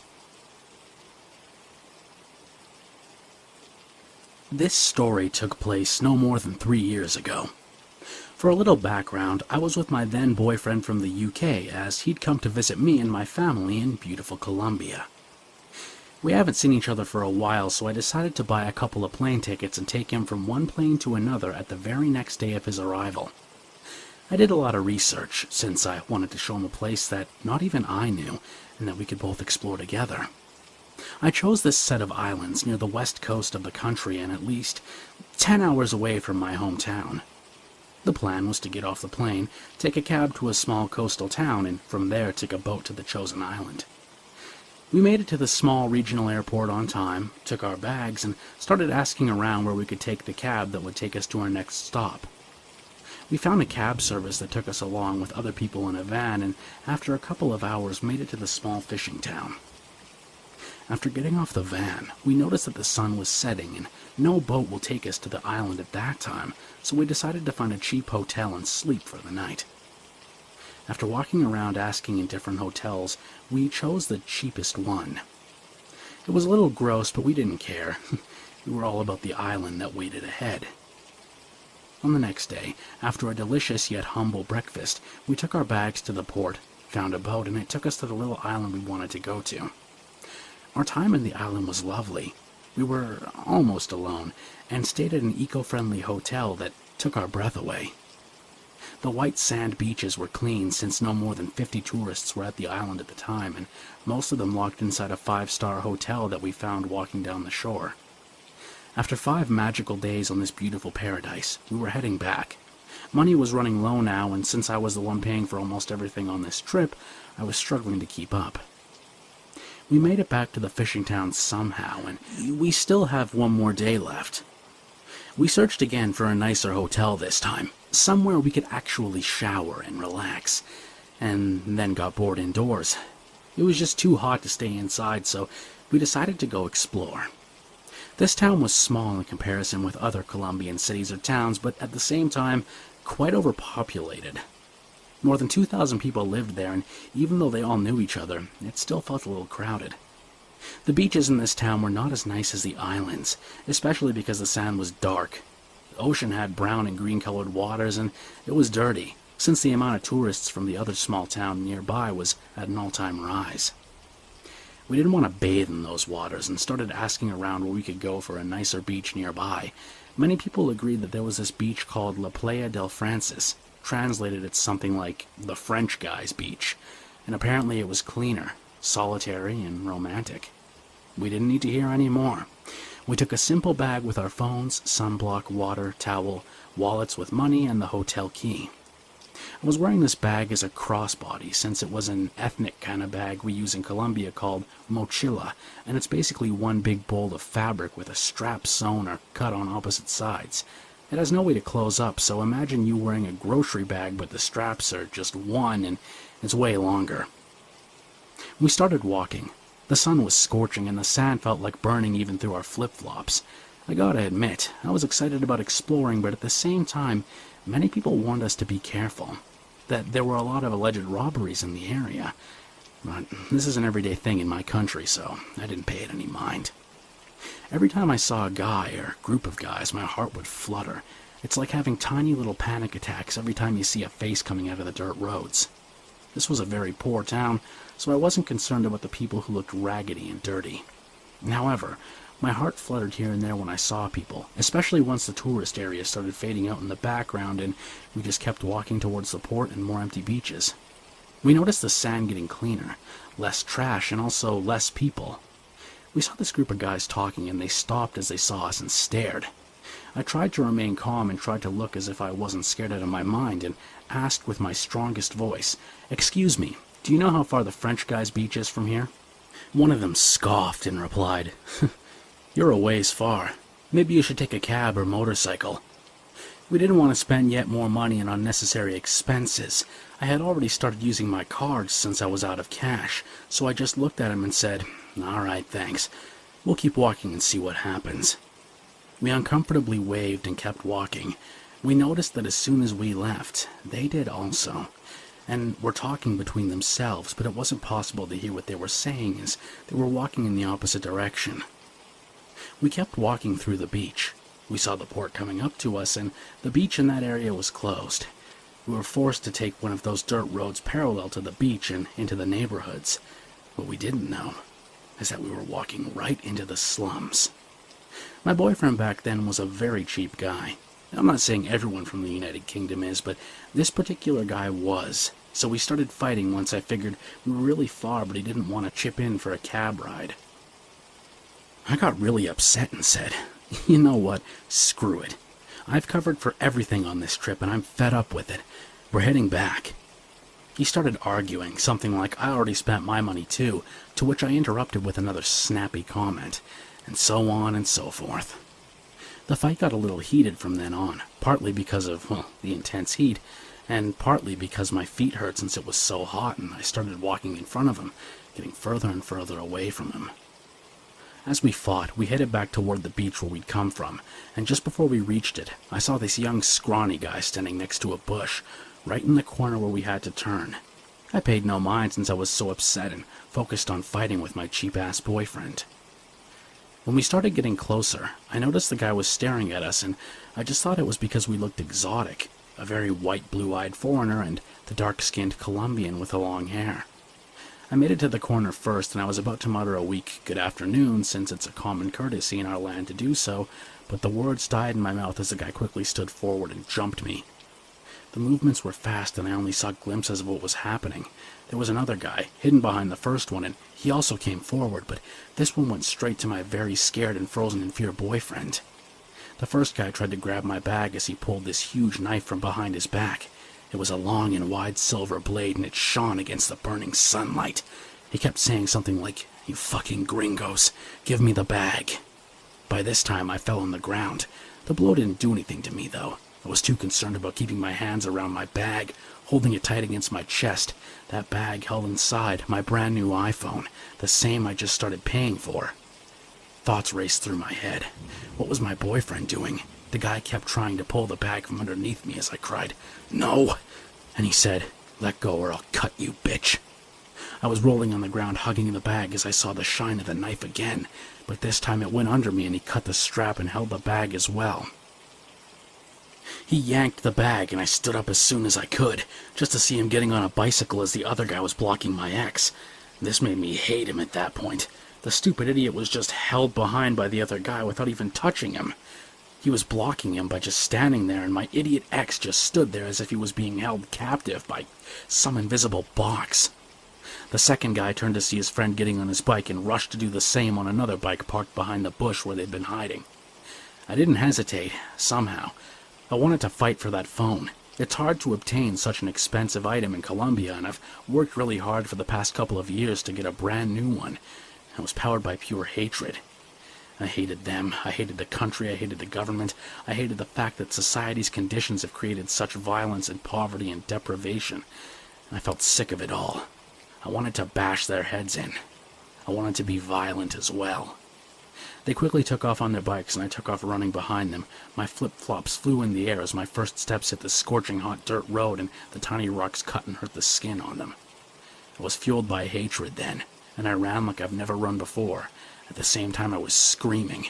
There was people just standing on their precarious house doors. Some of them even came outside as they heard the commotion. I was screaming, "Stop them! They just robbed us! Help!" I never thought I would say such a silly word, believe me. In Colombia, people prefer to be robbed and head home feeling defeated afterwards. Hell, I've done it as well, many times in the past. But this time I was determined. I was tired of being a pushover for lousy crooks that were half my age. I would give it my all. I ran and screamed for 2 blocks, and many people started screaming as well and pointing at them, but no one did anything, and soon enough, they started gaining terrain in front of me. They then turned around one of the corners down the road. I kept running as I saw them turn yet again on another corner. By then, they were too far, and I couldn't follow anymore. I was heartbroken. I stopped running and threw myself on the ground and started pounding on the dirt road, crying and screaming hysterically. I couldn't believe they robbed me so easily, and in such a stupid way. How could I explain this to my parents? How would I even call them? People started walking towards and surrounding me. My idiot ex-boyfriend arrived a few seconds later, jogging slowly, trying to comfort me, but I just wasn't having it. I cried as people asked me, "What did they take? What did you have in the bag?" Between tears, I cried, "Our phones and wallets." But at this point, I realized phone robbery is so common it wouldn't matter at all, so I decided to lie. And our passports. He's from England, and now how is he going to go back? They all started murmuring while a huge, luxurious truck appeared at the end of the road. A very heavy woman yelled right away, "They took their passports! There's the mayor! There's the mayor!"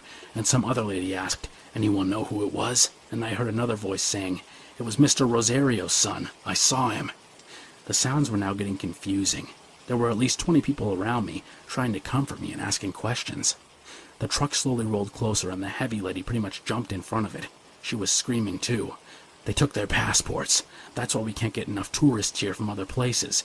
And more people started complaining to the mayor. I slowly stood up and looked at the man behind the wheel. He was a very heavy fellow, shaved head, no facial hair, and with a stern look on his face. He said nothing. There was a guy next to him.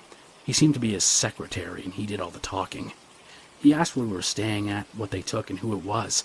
I told him I didn't know who they were, but then the heavy lady interrupted me in saying, "It's Mr. Rosario's son. The ones from the slums." The mayor remained quiet and just staring. The secretary then said to a couple of guys standing in the back, "Take them back to their hotel," and then looked at me. "We'll let you know if we find anything." After that, they left. The other two guys took us back to the hotel on the back of their dirt bikes. I felt defeated and weak. When we got back to the hotel, we explained on the front desk what had happened and the reason we didn't have our key anymore. The owner, an elderly gentleman, walked us back, muttering encouraging words, and opened the room for us. I threw myself on the bed and cried. My feet were bleeding and my head felt like it was exploding. My idiot ex tried to console me, but I just scoffed and told him to let me be. I had to make phone calls now, cancel my cards, my national ID document, all that complicated stuff. A few hours passed. I calmed down, took a shower, and started thinking what I was going to do next. Then I heard a dirt bike, and after that a call to our room. The front desk gentleman told us there was someone looking for a gringo couple, so we went outside. It was the heavy lady, riding a beaten-up dirt bike, and boy was she upset. She kept saying she hated when things like this happened, and that the mayor needed to step up and make the town safe for tourists, because that was their whole life income right there, selling snacks, knickknacks, or beer to the tourists on the beach. She then saw the mayor's truck coming down the road and told me, "When he comes closer, we'll demand that he does something or I'll do it myself." The truck came closer, and once again, when the window rolled down, I saw the stern look on that dark face again. He said nothing, but the secretary did. We found a bag, but it didn't have any passports in it. Then he pulled up my mangled bag, strap cut, but it didn't excite me. I muttered something like, "Oh yeah, we checked and the passports were actually in the room, thank God." He gave me a weird look and said, "This is all we could recover. Sorry about that, but people should really have warned you before you entered the slums." I meekly took the bag and felt the weight being way lighter. I wasn't optimistic at this point. I muttered a quick thanks as the heavy lady kept talking about how this could never happen again.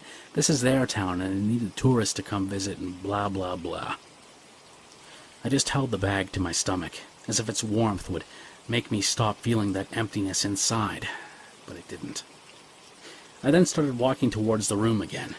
I opened the bag just to make sure what was left, and surprise! At the bottom of it was my phone, with no case. Just the plain phone, my cards and documents. No wallet, of course. And the room key. I felt like screaming. I took it out and it was on plane mode, which made me assume they tried to unlock it and couldn't since it had a passcode. I couldn't believe my luck. Up until this day, I still can't believe I got it back, and it's so unlikely. It's like finding a green sapphire. The gentleman at the front desk came towards me and said, "They were probably looking at your every move ever since you made it back from the islands. They knew you were here and where and when. Be careful in the future, would you, sweetheart?" To what I only replied with an automated, "Yes, sir, will do." I can't believe my screaming, crying, and hysteria had worked on my advantage. My then boyfriend and I left the next morning, counting our blessings and heading back home. We didn't last for long after that trip, though. He just wasn't strong enough for me. I was already feeling invincible. I was a badass, and I wasn't going to be scared ever again. So, this story happened around mid-2014 when I was a 17-year-old living in Perth, Australia. I was in my final year of high school, and I often spent a couple days of the week studying at the local university library near my house, because I didn't get a lot of work done at home. So anyways, where I lived, and the uni, was considered a pretty safe area, and nothing significant had happened in the area for about 15 years, so I felt quite comfortable walking around at night. One night, after some study at around 7 or 8 p.m., I decided to walk to the service station across the road from the uni to get something to eat. As I was casually walking past the petrol Bowsers, a tall African man in his shitty hailstone-damaged car calls out to me as he was moving his car in neutral gear, as his car seemed to be broken down. I help him move his car into one of the customer bays and help sort his car. He tried turning on his ignition and it wasn't working, didn't even start the engine at all. Then somehow, after a few moments, his car magically started again, and he got into the car. He started asking me weird questions like, "Do you like books? You speak good English. Where do you learn it?" Even though I'm white and have an Australian accent, and "You need Jesus Christ," all out of context and random. I don't remember the whole conversation precisely word for word, but he mentioned something about going to the local recreational center down the road to play a team sport.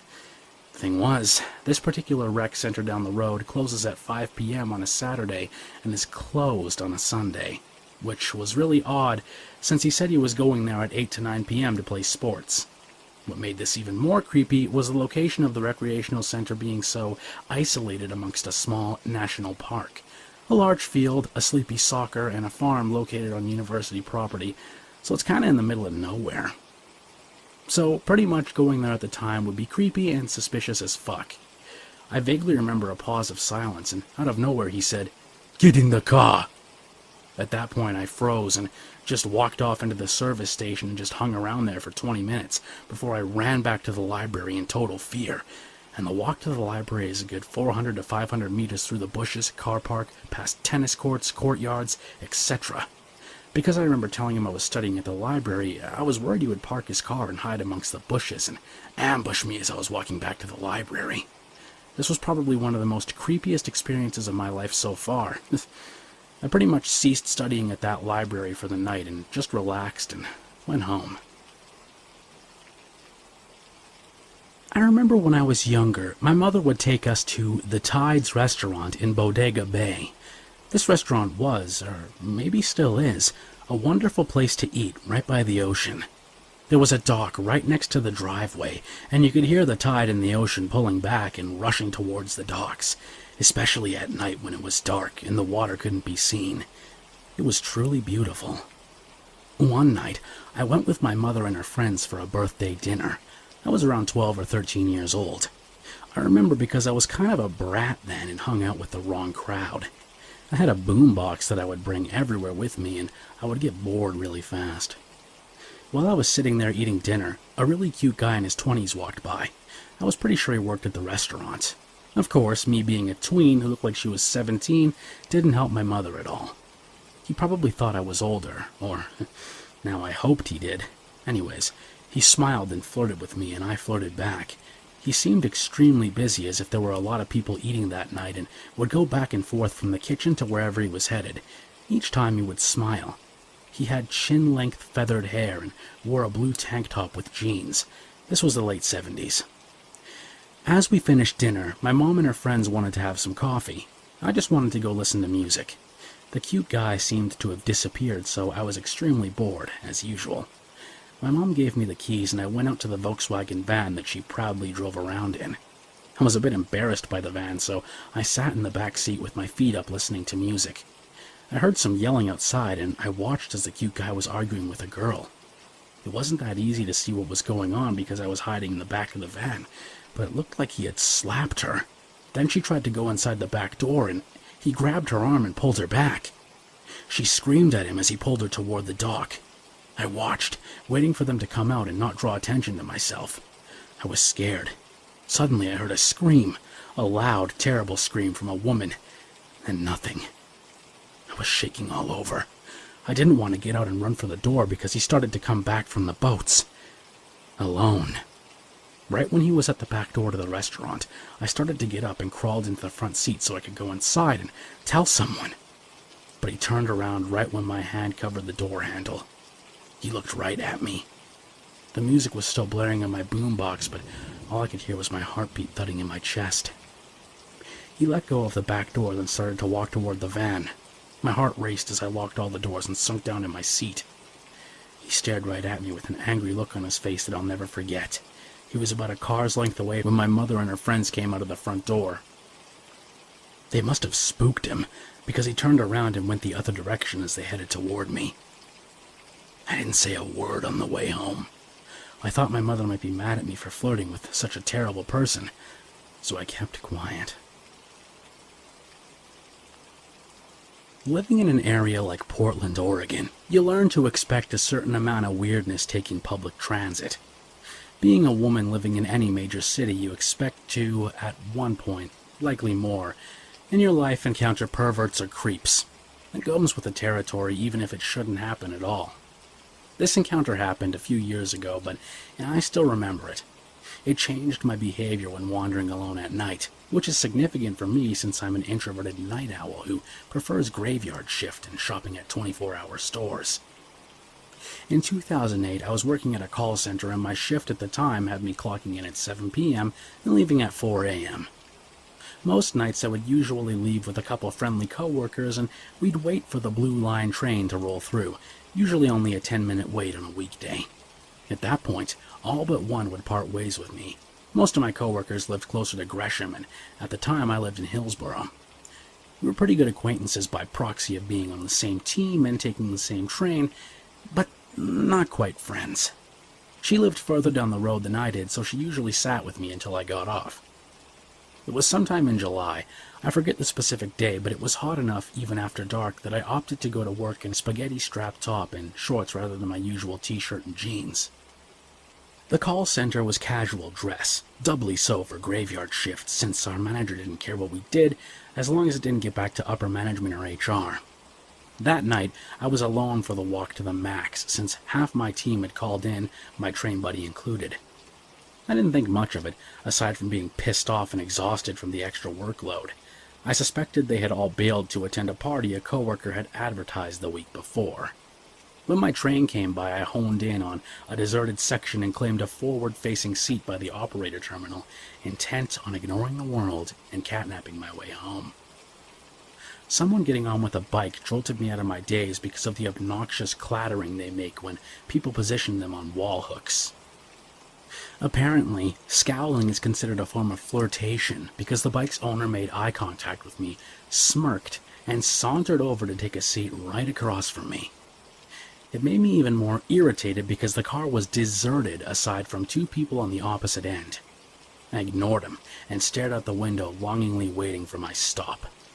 After a few minutes of being ignored, he leaned across the aisle to get my attention. "Hey, good morning. Work around here?" Polite enough, but I grunted non-committally in return, not in the mood for small talk. It only seemed to encourage him. After a brief pause, he tried again, less subtly. "You're pretty." It's not the first time I've had people hit on me, but generally when I put on my bitch face, they leave me alone, so it made my skin crawl uncomfortably to have it ignored. My disdainful frown didn't seem to register as he took my silence as an invitation to slip over to the seat directly beside me, blocking me in. This sent up red flags and wailing sirens in my head, even aside from the very obvious way he leaned in and peered, clearly trying to see down my shirt. I finally found my voice, leaning away. "I'm not interested." Any normal human being at that point would have realized they were being creepy, apologized, and moved. Not this guy.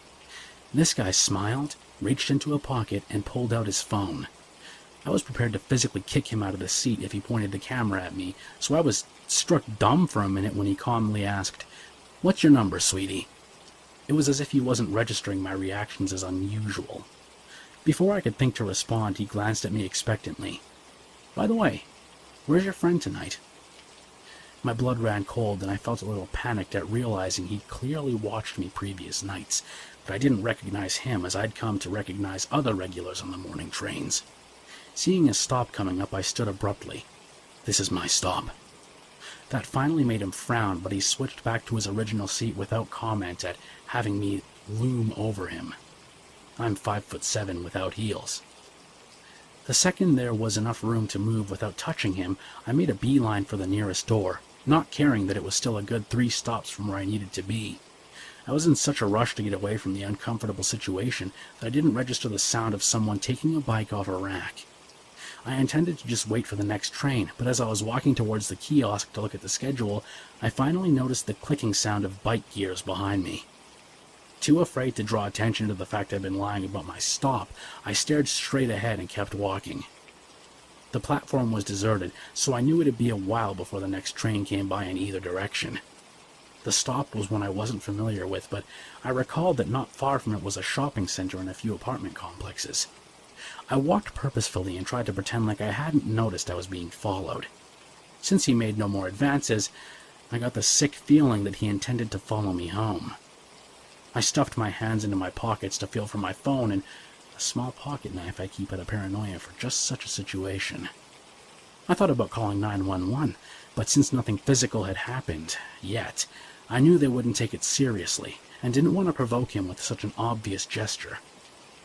The walk seemed to take forever, even though I now know the shopping center is only about a quarter mile from the stop. The stores and parking lots were deserted, but it was situated on the corner of a busy intersection, and a little further down I could see a lit gas station sign. I walked a bit faster. I must have looked as freaked out as I felt, because when the attendant spotted me through the front window, he came out from behind the counter. When I walked in, he was looking past me. "Friend of yours?" I shook my head emphatically and explained that the man had followed me from the train. The attendant nodded in understanding, discreetly going back behind the counter and picking up the phone while I made my way to the back of the store, staying close to an employees-only door by the coolers. I pretended to browse the aisles as I listened to the attendant talk to whom I could only assume was his manager, finally turning around to see just where the creep was. My stomach dropped. He was just standing outside the window, smiling, staring straight at me. He made no move to follow me inside, but he seemed prepared to wait. More than a little scared, I made my way to the counter. The attendant looked annoyed as he hung up the phone. "My manager's on the way. There's not much I can do until then, since he hasn't done anything. You can stay in here, and if he comes in I can ask him to leave. It should get busier soon." He offered the last feebly, unsettled as well. Throughout the wait, the man didn't budge, just stood there smiling and blinking. It was a tense few minutes until, finally, a car pulled up and a heavy-set older Latino man jumped out. He paused for a moment to assess the situation before approaching the creep. I couldn't hear exactly what it was said, but it sounded like the manager was pissed, and the smile suddenly vanished.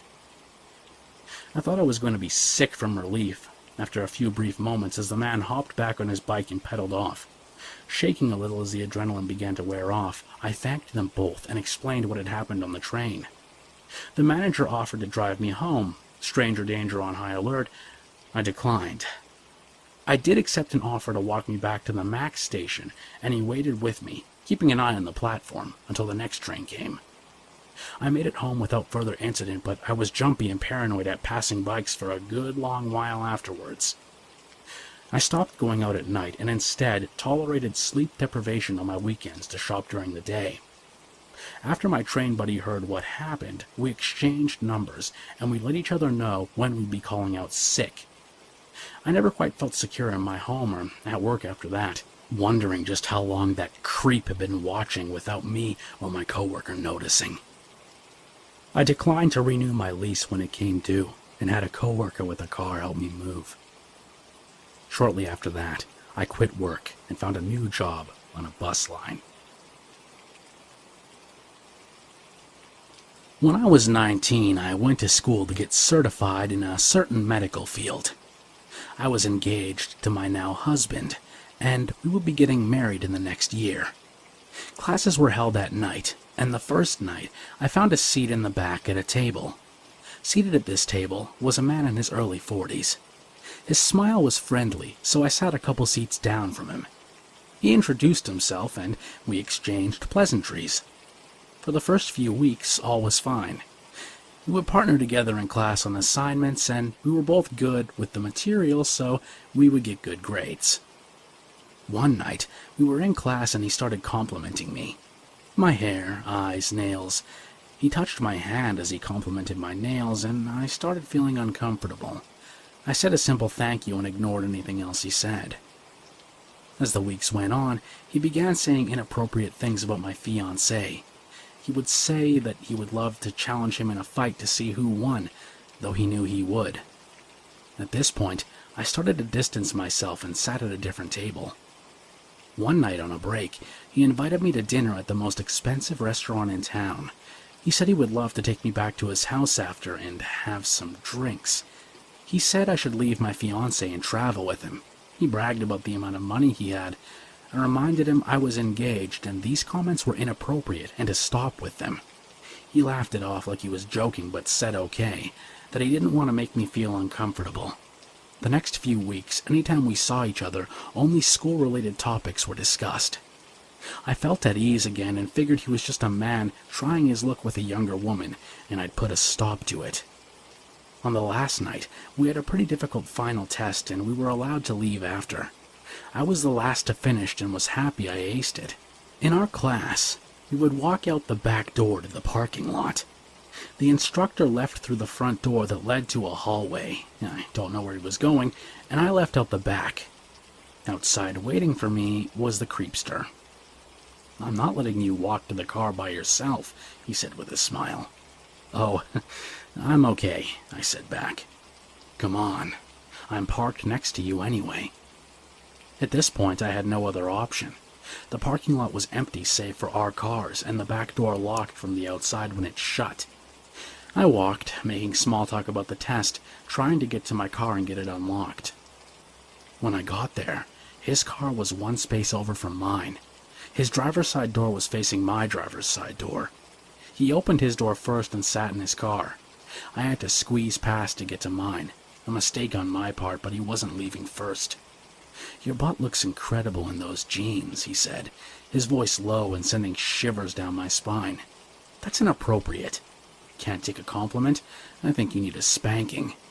At this point, he grabbed me around my waist and pulled me into his car, onto my stomach, across his lap. He hit my butt 3 times. I was screaming for him to stop. He did and let me go. I got out and got into my car, shaken. He laughed and drove away.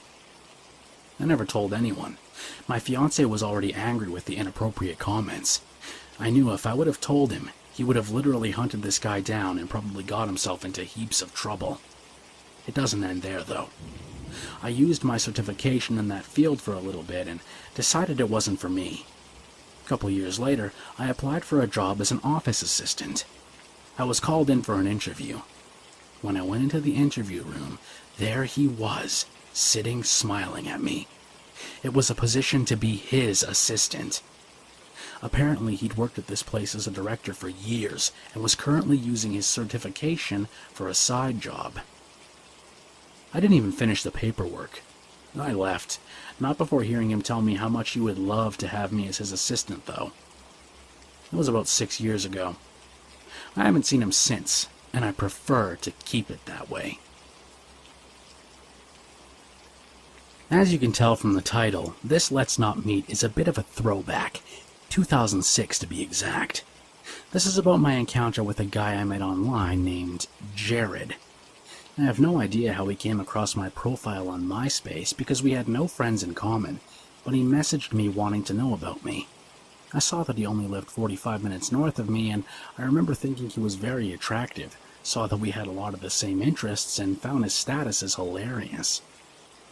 Even though adding people I didn't know on MySpace was completely out of character for me, I'm introverted, private, and don't really like meeting new people, I decided to add him anyway. We started messaging each other a lot, and he really piqued my curiosity because he was so different from all the guys I had grown up with. His humor was a bit odd, but I still found him to be really hilarious. I remember using a friend's computer to talk to him one night, and she walked up behind me and said, "Who is that?" I told her I didn't know, but I liked him. She then said, "Ask him out." I thought, sure, why not? He only lives 45 minutes away, and he seems really cool. We exchanged phone numbers and set a date for dinner that weekend. Jared told me to meet him at the grocery store near his house, and I could just follow him to his apartment in my car. I thought the idea sounded great. I pull up and only had to wait about 10 minutes or so before he got there. He pulled up right next to me, and I was immediately thrown off. because even though it was dark out at this point, I could still tell right away that he wasn't nearly as attractive as his profile pictures. I decided I wasn't going to be so shallow, and proceeded to follow him to his place. Here's where it starts to get really weird. As we're driving down a two-way road, there's a succession of entrances to different apartment complexes, spaced about 15 feet in front of one another. Jared keeps turning on his blinker, turning in, and then swiftly turning back out, like he's trying to psych me out. I'll admit that the first time it was pretty funny. I thought, you got me. However, that initial feeling quickly fades as he does this for nearly every single entrance on the way to his place, so maybe 9 or 10 times. Now I'm thinking, what the fuck is he doing? I actually became insulted and thought he was trying to lose me at this point. I kept on having to brake, cars are starting to build up behind me, and it's making the drive take forever because I keep having to slow down for this nonsense. Had I not been a naive 17-year-old, I would have followed my fuck this shit instinct and turned around and drove all the way back home. But no, of course not. I chalk all this up to his weird sense of humor and try to give him a chance. We finally get to his apartment. We have a normal introduction and I walk into his place. It's a typical bachelor pad, I tell myself as I see the back of his door entrance is entirely covered in porn. Think a collage of the filthiest smut hung up to convey every inch of this 7-foot-tall door. Okay, whatever. He's a single guy, I'm thinking. Maybe not the classiest guy, but a guy nonetheless. Anyway, we get to talking and he's kind of quiet, but for the most part he's awkward and doesn't even know what to say. It's at this point I notice he's wearing a really raggedy-ass white t-shirt. Weird. It's been about 15 or 20 minutes since we've been at his place just hanging out in his kitchen, and he starts to ask me personal questions. I start taunting him about his awkwardness a bit to A, lighten the mood, and B, get him to change the subject. For example, he asked, "How many guys have you slept with?" And I retort, "Wow, nice question to ask a girl on the first date, Jared. How'd you get this smooth?" He eats it up and thinks we're playing a game. This goes back and forth for about 10 minutes before I ask him when we're going to dinner. He sort of snaps back into reality and says he has to change. Thank God. He comes back out looking pretty sharp. Maybe this night will turn out alright. I could not have been more wrong. We get into his car, which is a pretty decent Mustang, to go to some places he wants to take me for dinner. We're driving for about 15 minutes before he says he needs to make a detour to see a friend. Okay, I said. The friend walks up to my side of the door. They talk for a couple of minutes, and then the friend starts to get into the car. Jared looks at me and asks me to get into the back. At this point, this guy is really starting to get on my nerves. Could he be any more rude? I'm dying in the back seat, thinking this is just the worst, and I can't wait until he dumps this friend somewhere because I'm starving, and I didn't drive all the way up here to hang out with two rude-ass strangers. I have no clue why he picked this friend up. I have a hunch because of how quick the interaction was that he was buying drugs, but I couldn't see into the front seat or hear over the blaring music. As we were driving where I can only presume is back to the friend's place to drop him off, he starts driving really erratically, pulling some more absurdity like he was doing earlier, plus turning sharp corners like he's Dale Earnhardt, but he's really driving like Mr. fucking Magoo. I'm being tossed all over the back seat, and I see the friend is hanging on for dear life as well. Then, when I think it's all over, he starts a turn to go into a neighborhood, but he has to cross a lane of oncoming traffic. As he's making his way through the turn, he stops. I freak out. All I can see are headlights through the tiny backseat window shining and coming right at us. Me and the friend in the front seat are just screaming nonsensically. I don't even remember what I said. I was just screaming. As soon as we're almost rammed by a giant Cadillac that has to slam on their brakes so hard that they fishtail, he peels out, completing the turn. I'm shocked. I don't even say anything. I wait until he drops his now totally calm and collected friend off and tell him I'd like to go home. He drives me back in complete silence. When we get over to his place, he hurries over to my side and lets me out, but he's standing so close that I have to squeeze past him. As I'm trying to get out of his deathmobile, he places the hand he isn't holding the door open with on the other side of me, trapping me in between him and the car. I look at him and he's just staring at me, so to say, "I'm not kissing you." He responds, "Oh, come on, let's just go upstairs." I have to literally hold back a guffaw. I tell him, "Okay, Jared, that's enough for one night. I'm gonna go now and I'll text you later, okay?" He's still staring intensely into my eyes, and I'm just praying he lets me leave. He starts to shift away, and at that moment I think he's letting me go, but he pushes his mouth onto mine so hard that I'm thrown into the side of the car. I struggle free and haul ass to my car, quickly look behind me and see that he's just standing there. I start driving the long 45 minutes home in silence. I'm so relieved that I get to go home to my nice warm bed. All of a sudden I hear my phone. Ding, ding, ding, ding, ding, ding. I hear about 20 messages coming in, and when I look at my phone, I feel sick. The texts read, "Hey, why did you leave? Please come back, I want to play more games with you." Is this a game? You want to play a game? Okay, I'll give you 15 minutes to get back here. And I'm counting now. 1, 2, 3, 4, 5. I miss you. Please, come back. I don't like this game at all. He sent all of that within a period of about 2 to 3 minutes, around 10 minutes after I left. All I can remember thinking is, what was that? How can someone be so awesome online and then end up being a total weirdo? On one last note, the next morning the entire top right half of my mouth and a bit underneath my nose was swollen and bruised. So, MySpace Jigsaw Tokyo Drift wannabe freak, let's not ever meet again.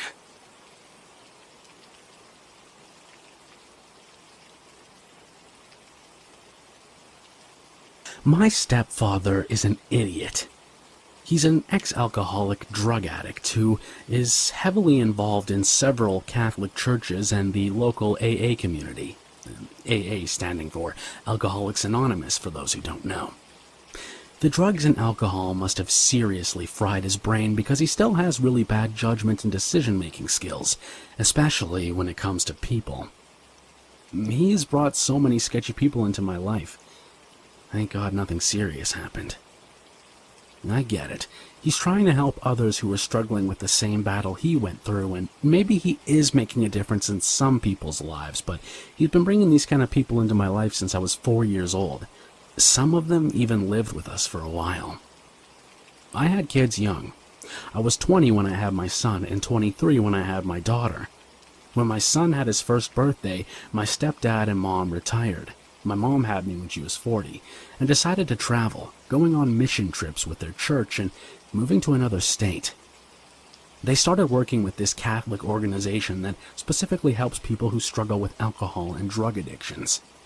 The church gave them housing among their nuns and priests and paid them a small amount of money to buy food and necessities while they worked with them. One year around Christmas time, my parents came home for the holiday and brought an older nun with them. She was probably in her 50s. My family got together and went to a Santa's workshop, which was super crowded. My mom, stepdad, their nun friend, and my sisters and their kids came too.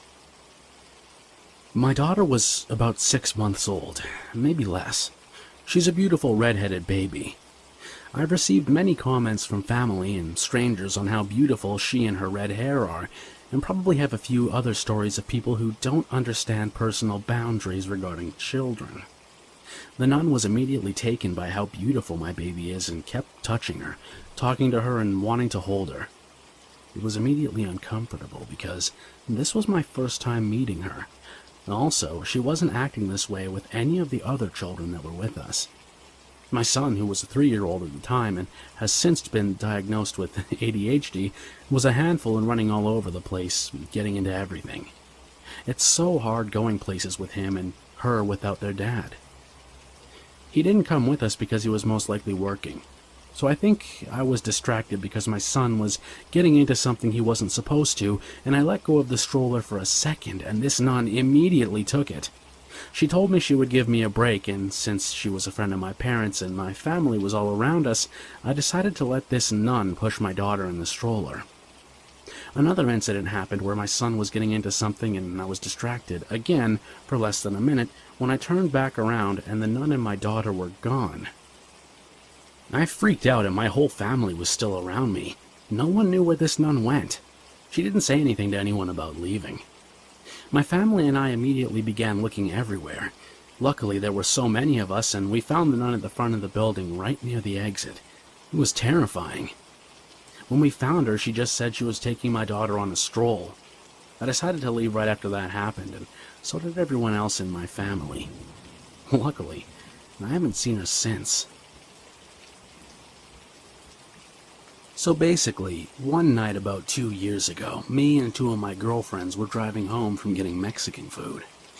We saw red and blue flashing lights behind us, obviously, assuming it was the police. Amy, who was driving, didn't feel safe pulling over where we were, considering it was the middle of the night, and the street we were on and the ones near us had no street lights, so we slowed down but continued on. Amy came to the conclusion that it couldn't be a real police car, because it looked more like a shitty old, beat-up car. The car then started to speed up and passed us in the opposite lane. We then decided to call 911, and when she did, the dispatcher confirmed that there were no squad cars near our current location. She told us to stay on the phone and someone was coming to us right away. Then the car tried cutting us off and passing us again. Finally, a real police car came. We pulled over, but the other car sped off and was chased by the real police. We never found out what happened or who they were. Poser policemen, let's not meet again.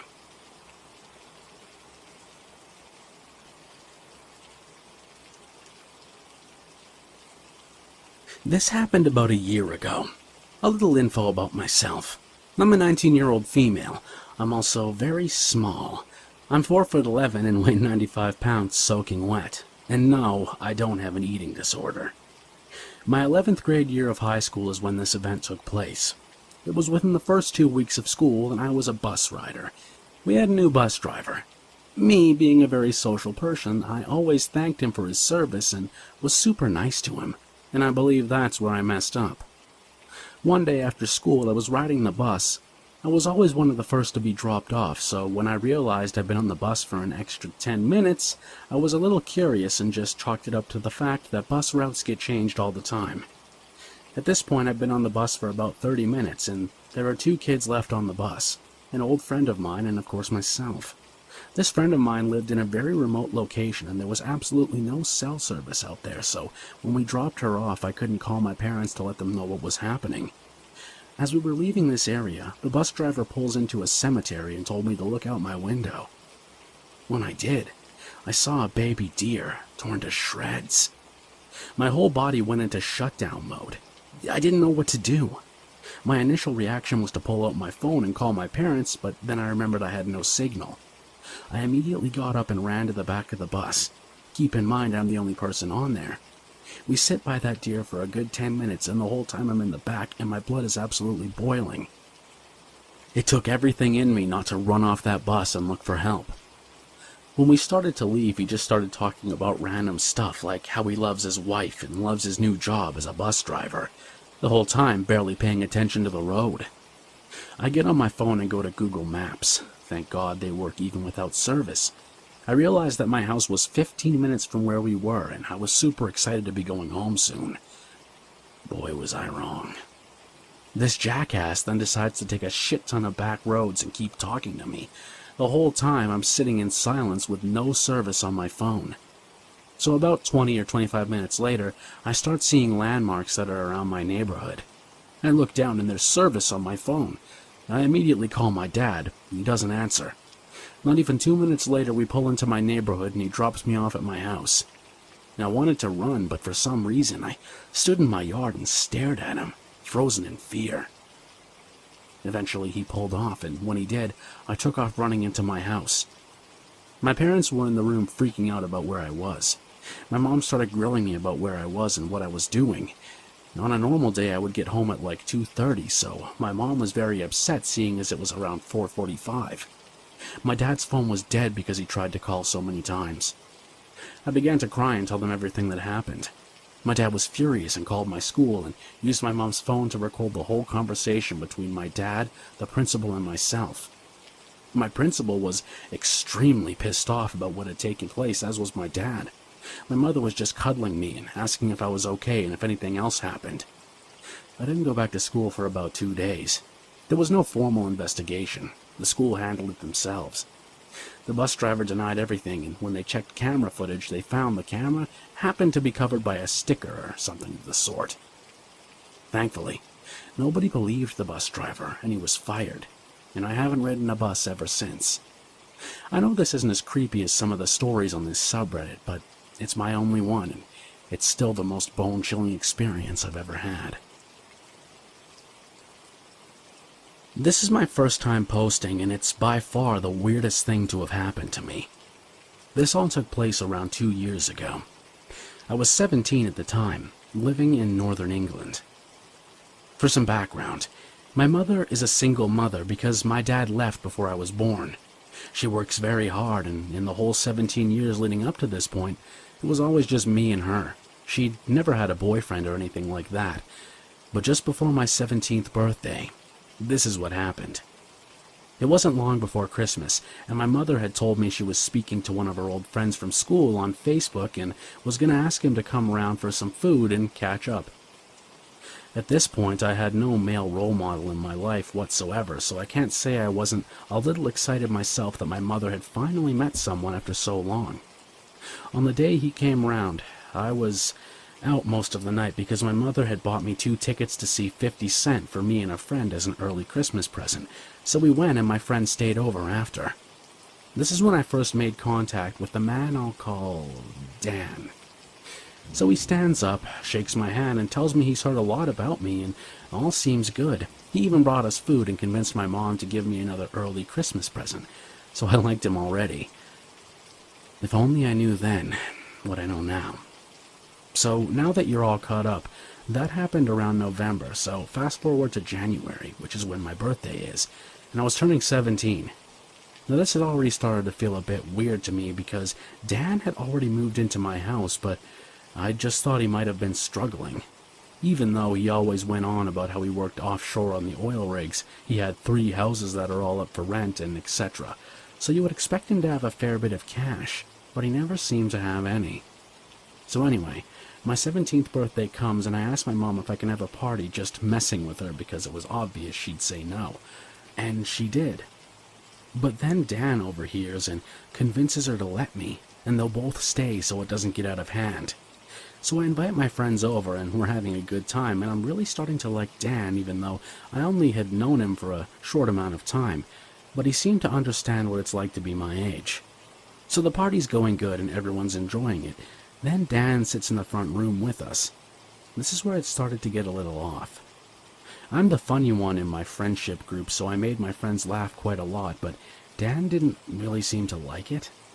I don't really know what he was thinking, but he started talking to all my friends as if he were competing with me and was belittling me at every chance he got. I thought it was a little weird, but I'd never had a father figure before, so I thought he was only joking. But as the night went on, it got weirder. He came up to me later on and pulled out a tiny bag with cocaine inside and offered me some. So I had some, and he then said to me, "Don't tell your mom or I'll get into shit." I agreed I wouldn't. Believe me, I'd be in a lot more shit than he would if I did tell her.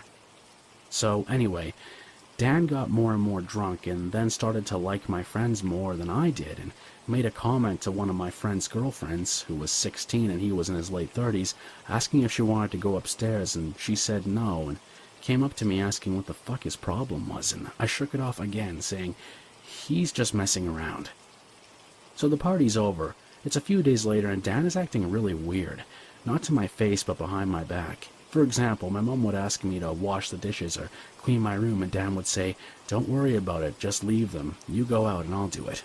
So I said thanks and went out, and when I'd come home the dishes wouldn't be done and my room would be a mess, so I'd get into shit for it. It was just stupid things like that, and it began to make me start thinking. This is where the worst part comes in. My mom and Dan are going out drinking for the night, so I invited my girlfriend over to stay the night while they were gone, so we ordered food, watched movies, and then fell asleep. I was awoken by my mom screaming, "No, Dan, please don't," and Dan screaming at her saying, "I'll kill you and your fucking son." So I told my girlfriend to wait in bed and give her a small metal pole from my weight set to defend herself with in case anything happened, and then I proceeded downstairs.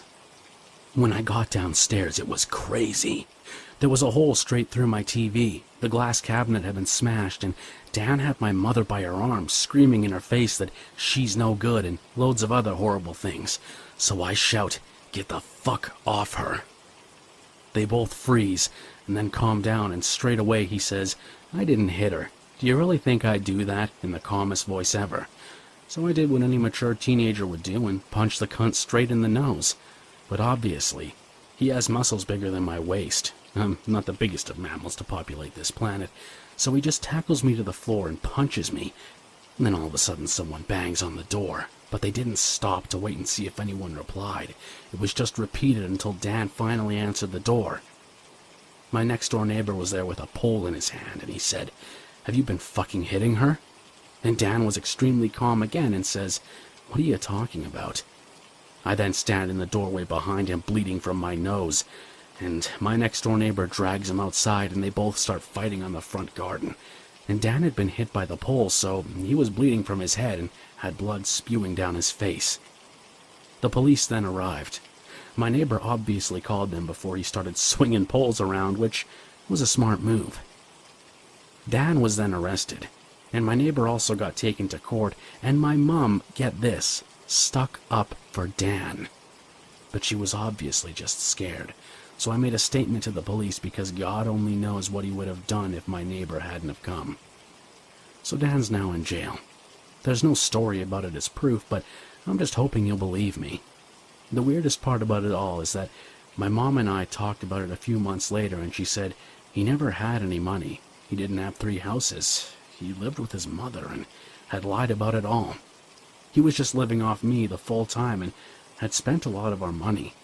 So for a while we thought we would have to sell the house. My mom is a fighter though, so she worked her butt off to pay all the debts owed and keep the house. But she also said, "He told me he took cocaine and always refused to do things he asked," which I denied at the time, but she knows the truth now that I'm older. But even though I took it, I can't help but think he was trying to get in between me and my mom to bring us down, when in fact it only made us closer. She's fine now, and we still live in the same house. I asked her about why he hit her, and she said, "He said I slept with one of your friends at your party," which was quite funny because my mom wasn't even there, but that just shows you how crazy he was. There were a few more incidents from Dan, so if you want to know more, just comment and I'll get to it when I have spare time. My mom is now with a different man who's frankly one of the nicest people I've ever met, and Dan is married to another woman he was cheating on my mom with the entire time. God help that woman. Personal message from Kingy. Dan, may your asshole gape forevermore. Not me, but happened to a friend of mine a year or so ago. He gets these night terrors pretty often and sees vivid dreams, so this kind of makes the whole happening even more scary. One night, he wakes up in the bedroom and sees a silhouette of a person sitting at the edge of his bed. He reaches for his girlfriend's side of the bed to see if she's sleeping next to him. She's sound asleep, right by him. At this point, he's sure that it's just another horrible nightmare of his, but still decides to speak up and ask if someone's there. No answer. He reaches over, and there's a person sitting at the end of their bed. He freaks out and turns the lights on and sees an elderly, seemingly drunk, disoriented lady just sitting on their bed. It took them until the next day to figure out with the leaser of the apartment that the lady had keys that had access to their apartment 1 floor below her own apartment as well. Almost had a panic attack when he told me about this. I live in a very small town of about 100 people in rural New South Wales, Australia. This happened when my friends and I were 14. My town used to be a very close-knit farming community, but the shift to modern times and the massive drought of the 2000s led most of the businesses to be closed and farmers to move away. The aging population slowly died, and their houses were filled with despicable types. Drug dealers and addicts, thieves and dole-bludgers. It's sad, really, but even now, there are still great people here. What I've always found creepy is, even though a very small population and I've known just about everybody since before I can remember, there have always been people in the surrounding area that no one seems to know. Old loners, mostly, who keep to themselves and no one ever sees them. On top of that, there have been several pedophile charges laid against some of them, and there have been numerous break-ins and attempted break-ins on our homes. Not to mention that for long stretches of time we've been without a police officer, which means a 000 call would take an hour for help to arrive. It gets even creepier the further out bush you go. I've heard of abandoned farmsteads where families have just disappeared, all their belongings including cars left behind. There was even a multi-generational inbred family, reminiscent of the Hills Have Eyes discovered a few years ago, though thankfully that's a few hundred miles from me. Anyway, I grew up and went to primary school here, but we had to travel an hour to go to high school. It took quite a while for my closest childhood friend Tim and I to make new friends. After 2 years of high school, we invited 3 friends to come out to our town to go camping. Tim's parents owned a small property where they kept sheepdogs and horses a few miles from the town. We camped for 5 days there in the school holidays. The first night, as what often happens, we sat around the campfire telling stories. I told a story of some of those creepy loners I mentioned earlier, a pair of brothers that lived a few miles up the road from where we were camping. They were very rarely seen, with a reputation of being creepy hillbilly hicks. I told them the story of how one night they tried to cripple my father over him supposedly stealing their business. They ambushed him at a local weighbridge at night. My father managed to fight both of them off. My cousin also had a run-in with them by taking a shortcut across their field, only to hear gunfire in his direction. My cousin had lied to me before, so I didn't think it was true, but I made out like it was, and later embellished their reputation with the normal inbred cannibal-type crap city folk would expect. On the second night, we decided to go for a bit of a night walk. We were kids and enjoyed fantasy movies and games and had a bit of role-playing fun. One of us, though, was too scared to go out in the dark, so on our walk we decided to play a prank on him. We started screaming and running back to the camp, scattered, saying, "He got Henry!" It worked, and we caused our scared friend Zeb to try and climb an electric fence to escape. I, Henry, came back dirty and bloody, and we hid in the farmhouse until Tim ruined the prank by claiming he heard the brothers skinned people, which caused us to burst out laughing. The next afternoon we hiked up the nearest hill, called Sims Gap Hill. It was a popular walk for Tim and I when we were kids. The fastest way to get to the hill was by taking the dirt road called the Stock Route, which ran parallel to the main tar road which led to the town. The two roads are connected by another called Sawmill Road, which was at the base of the hill. Anyway, we walked down the Stock Route and I pointed out the Hillbilly Brothers' property as we went past it. All you can see from the road are piles of old rusted cars. We reached Sawmill Road and walked across the paddock to the hill and had an enjoyable time. We started climbing down the hill as it got late, but underestimated the time it took to walk across the paddock to the road. By the time we reached the road, it was night, and of course, it happened to be pitch black. As we started walking down Sawmill Road to the Stock Route, a pair of massive bright headlights turned into the road from behind us. Naturally, we got off the road, which meant disappearing into the thick patch of trees between the road and the brothers' property. As the lights caught up to us, the vehicle started slowing. Up until then, we'd thought it was a farmer's ute, but now we realized it was a very old, very loud tractor. Not wanting to be questioned by any meddling adult, I encouraged the guys to hide. The tractor slowed down and flashed a spotlight into the trees and sped away. The guys asked me who it was, and I said I didn't know. We continued walking slowly until we saw the tractor turn down the stock route and into the brothers' property. Now I was unnerved. The tractor came roaring down the fence line and I yelled at the guys to run. We ran until we came to a small, well-hidden ditch, which we jumped in and laid very still. The tractor stopped right on us and shined the spotlight over the trees. It didn't illuminate the ditch, luckily. The driver stopped the tractor and got off, walking over to the fence. I peered up and saw the silhouette of a dirty, disheveled man with messy hair standing at the fence line, looking around. In his hands was a rifle. In a nasally, Aussie hillbilly voice, he yelled out, "Where are you, cunts?" We didn't dare move. I started thinking what we'd have to do if he climbed the fence and started coming our way, but he eventually turned around and got back on his tractor. It started with a groan, and it rumbled down the other way. I got my friends up and we sprinted towards the stock route, ducking under branches and jumping over fallen trees. We hadn't quite reached it when the headlights were behind us again, roaring up Sawmill Road. We made it to the road and panicked. It was still 2 or 3 miles back to the camp, and we wouldn't be able to outrun the tractor. On the other side of the stock route was a state forest with tens of miles of twisting dirt roads and motorbike trails and goat tracks. Despite how dark it was, and with a strong possibility of getting lost, we dove in there. We hid as he went past again, finding a forest road which led back in the general direction of the town. We followed it for a while, wondering if he'd given up and if it was safe to go back on the stock route. Then he was in front of us, blinding headlights roaring down the forest road. We jumped back into the trees and decided to run. We ran straight past him. Behind us, he turned back on the stock route and started chasing us again. He circled us 4 times, with us hiding, then running, hiding, and then running. When we'd gone far enough that we thought we were close enough to the camp, we ran through the woods and jumped back on the stock route, to be met by headlights. Tim's mother had come looking for us after finding our camp empty. She'd finally found us, and we were still a mile or so from the camp. Needless to say, we quickly piled in and she drove us back.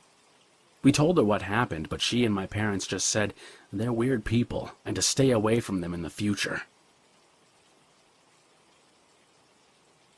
From 2006 to 2008, I was a student at university in England, studying paramedic science. This course was a 2-year fast track into becoming a qualified paramedic, or EMT.